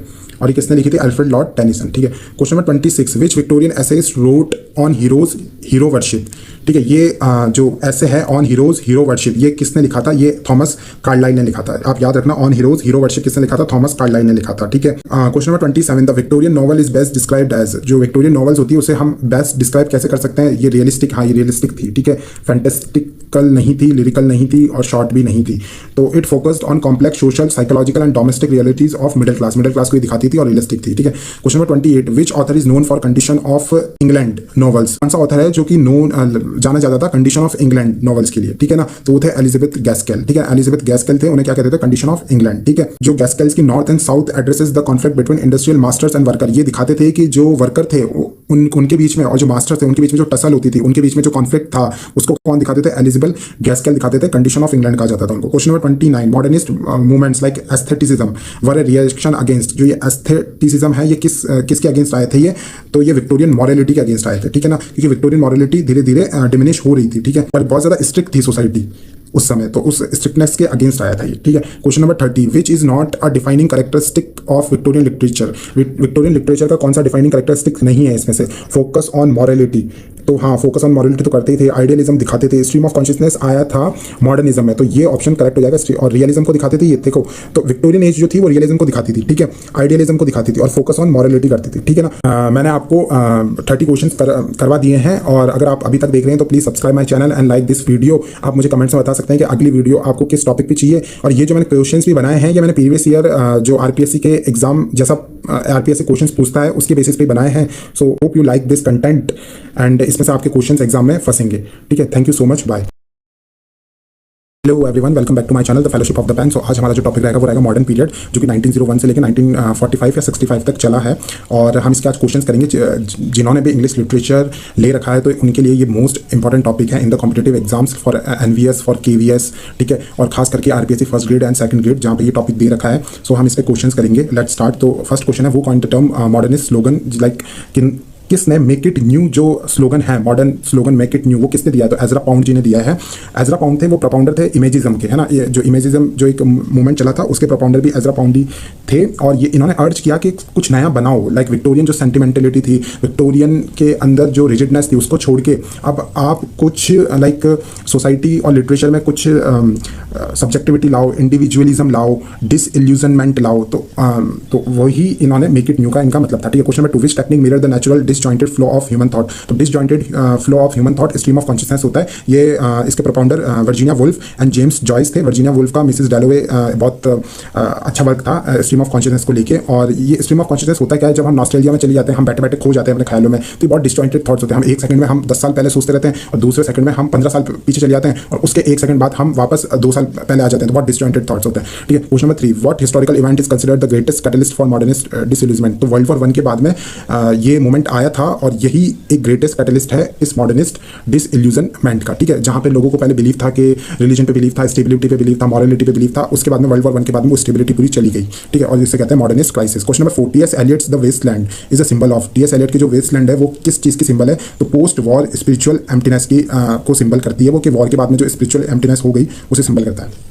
वो रोट द नॉवल मिसेस डैलोवे। तो मिसेस डैलोवे किसने लिखी है? तो मिस वर्जीनिया वुल्फ जी ने लिखी है, जो कि डिपिक्ट करती है लंदन के अंदर एक दिन को। Question number 6, the lost generation writers. तो लॉस्ट जनरेशन राइटर प्राइमरली कौन थे? तो ये वो वर्ल्ड वॉर 1 के बाद में वो राइटर्स थे, लाइक उन राइटर्स के लिए यूज़ किया गया है, लाइक अर्नेस्ट हेमिंगवे और फिट्स गेराल्ड, है ना, जो कि एलिनेटेड फील कर रहे थे, जिन्होंने एग्जिस्टेंशलिज्म पे थोड़ा अपना वर्क लिखा है, थोड़ा सा सैड, ठीक है। तो इन्हें कहा है लॉस्ट जनरेशन, जो कि अमेरिकन्स थे लेकिन वो पेरिस में खो गए। Question number 7, James Joyce Ulysses parallel the episode of which ancient epic. तो जेम्स जॉयस की जो उलिसिस थी वो किस एपिसोड एंशिएंट किस एपिसोड को डिपिक्ट करती है? तो ये ओडिसी को करती है, ठीक है। जेम्स जॉयस है ना, map the life of a Leopold Bloom on to Homer's epic journey the Odyssey. तो उन्होंने उन्होंने अपने वर्क के अंदर लियोपोल्ड ब्लूम की लाइफ दिखाई है, जैसे जो कि सेम ही थी होमर की जो एपिक जर्नी ओडिसी की तरह। तो जेम्स जॉयस ने जो ओडिसी लिखी है वो ओडिसी पे लिखी है, ठीक है। Question number 8, which movement focus on clarity and precision in imagery. तो इमेजरी के अंदर क्लैरिटी और प्रिसीजन पे कौन सा मूवमेंट फोकस करता है? तो इमेजिज्म करता है, जिसके प्रोपाउंडर थे एजरा पाउंड, ठीक है। तो इमेजिज्म है ये डिमांड करता है direct treatment of a thing without flowery language. जैसा कि आप कुछ देख रहे हो तो कहते हैं रोमांटिसिज्म में तो क्या होता था, उसे बहुत ज़्यादा बड़ा चढ़ा के दिखाई देता था, विक्टोरियन एज में भी उसे बड़ा चढ़ा के दिखाया जाता था। इमेजिज्म ये कहता है कि जैसी चीज़ है वैसी दिखा दो, अगर वो गंदी दिख रही है तो इट डजंट मैटर, आप बस उसे जैसी है वैसी दिखाओ, क्लैरिटी और प्रिसीजन के साथ में। तो वही इमेजिज्म होता है। Question number 9, W.B. Yeats was a key figure in which cultural revival.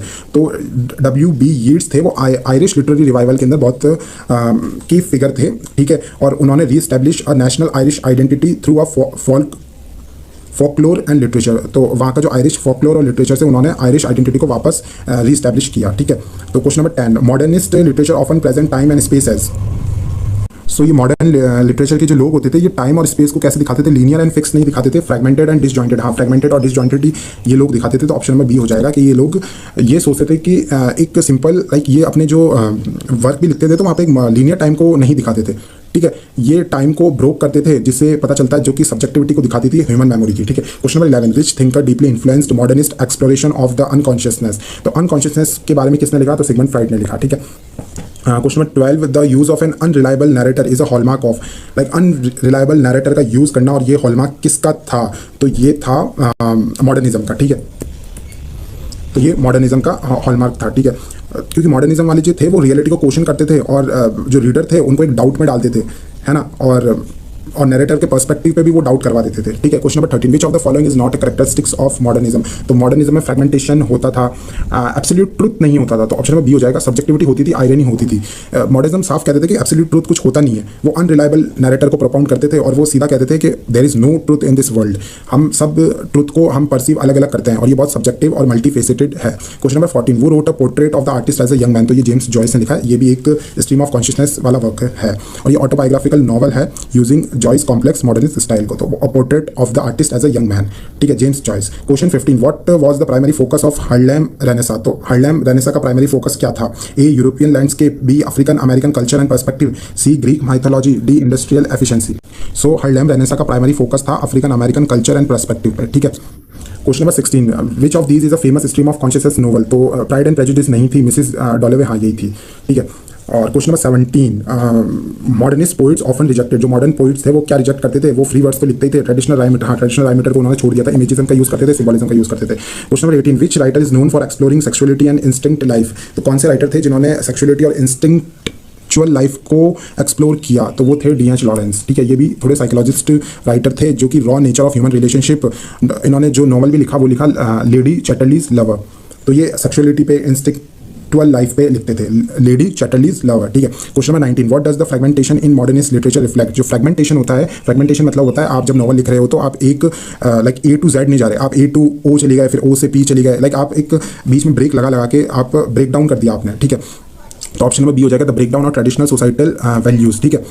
तो ये disintegration of a coherent unified world view, जो हम सोचते हैं कि ये वर्ल्ड तो एक सेट ऑफ पीस पे चल रहा है, ठीक है, और जो हमारे जो ट्रेडिशन है, सोसाइटल वैल्यूज है, ये बहुत ऊपर रखते हैं हम, लेकिन जो ये मॉडर्निस्ट राइटर्स थे इन्होंने ट्रेडिशनल सोसाइटल वैल्यूज को तोड़ दिया और ये बहुत ज़्यादा डिसइंटीग्रेटेड लिटरेचर लिखते थे। क्वेश्चन नंबर 20, वो is credited with the term lost generation, lost generation हम बोलते थे F. स्कॉट फिट्जजेराल्ड को भी बोलते थे और हम हेमिंगवे को भी बोलते थे, बट वो is credited with the term lost generation, तो इसमें गर्टरूड स्टेन हो जाएगा, ठीक है, क्योंकि ये जो टर्म दी थी ना लॉस्ट जनरेशन, ये गर्टरूड स्टेन ने दी थी और ये दी किसको थी? हेमिंगवे और F. स्कॉट फिट्जजेराल्ड को दी थी, ठीक है।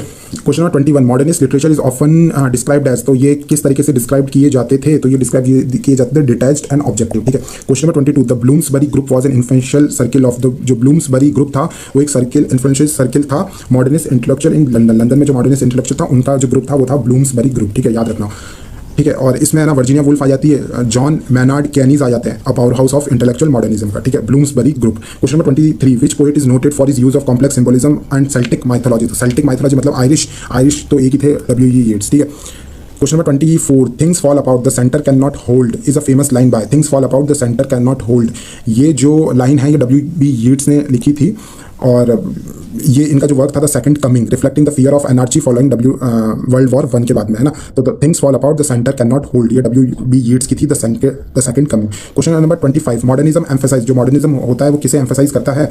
तो वो एम्फेसाइज करता है द इंडिविजुअल्स इनर लाइफ, के मन में क्या चल रहा है, साइकोलॉजी में क्या चल रहा है, कॉन्शियसनेस में क्या चल रहा है, ठीक है। Question number 26, which of these technique is use to convey subjectivity, subjectivity को दिखाने के लिए क्या क्या यूज़ किया जाता था? तो ऑब्जेक्टिव रिपोर्टिंग हाँ होती थी, फर्स्ट पर्सन मल्टीपल पर्सपेक्टिव, तो लाइक ऑब्जेक्टिव तो यूज़ नहीं होता था क्योंकि सब्जेक्टिविटी दिखानी, तो फर्स्ट पर्सन मल्टीपल पर्सपेक्टिव हाँ ये होता था। सब्जेक्टिविटी का मतलब ये होता है कि मल्टीपल पर्सपेक्टिव दिखाना, ठीक है, multiple view of one event, एक इवेंट को बहुत तरीके से देखा जा सकता है और एक ट्रुथ नहीं होता, ट्रुथ बहुत सारे होते हैं वो परसीव करने पे, तो ऑप्शन नंबर बी हो जाएगा। Question number 27, the term modern period in English literature रफली एंड्स अराउंड, मॉडर्न पीरियड रफली एंड्स अराउंड 1945 या 1965, वर्ल्ड वॉर सेकंड मेनली रखते हैं, 1945 को मेन रखते हैं अगर एक आंसर आए तो। Question number 28, irony in modernist literature is use to, irony का यूज करा जाता था क्रिटिक सोसाइटल नॉर्म्स का, हिपोक्रेसी दिखाई जाती थी कि विक्टोरियन एज में जो सोसाइटी को ऊपर रखा जाता था, सोसाइटी के नॉर्म्स को ऊपर रखा जाता था, वहीं मॉडर्न पीरियड में उसे मॉक और हिपोक्रेसी दिखाई जाती थी। Question number 29, which of these was a major modernist influence, modernist influence करने वाले इनमें से मतलब कौन सा एक मेजर मॉडर्निस्ट इन्फ्लुएंस था? तो एल्बर्ट आइंस्टाइन थ्योरीज, हाँ कहीं ना कहीं हम कह सकते हैं क्योंकि एल्बर्ट आइंस्टाइन ने की थ्योरी ऑफ रिलेटिविटी थी, उसने इन्फ्लुएंस किया था मॉडर्निस्ट व्यू को कि time and reality are relative, ठीक है। तो एल्बर्ट आइंस्टाइन थ्योरी, ये भी इंपॉर्टेंट क्वेश्चन है, ठीक है। Question number 30, modernist poet sought to express universal truth through, ये यूनिवर्सल ट्रूथ कैसे दिखाते थे? ए इम्पर्सनैलिटी एंड ऑब्जेक्टिविटी, और B intense personal preaching, C copying the Victorians, D तो ये क्या करते थे? मॉडर्निस्ट बिलीव करते थे कि जो आर्ट होता है ना तो वो कन्फेशनल नहीं होना चाहिए, कि ऑथर की फीलिंग का कन्फेशनल नहीं होना चाहिए, वहीं जो ऑथर होना चाहिए ना उसे डिटैच्ड और क्रिस्टलाइन स्ट्रक्चर में उसे दिखाना चाहिए, मतलब लाइक दूर से देखना चाहिए, उसे खुद के अपने पर्सनल व्यू नहीं दिखाने चाहिए, ठीक है। तो इम्पर्सनैलिटी एंड ऑब्जेक्टिविटी इसका आंसर हो जाएगा, ठीक है। सो हमने 30 क्वेश्चंस देखे हैं, अभी तक आप देख रहे हो तो please like this channel and subscribe my channel, ठीक है, और see in the next class, bye.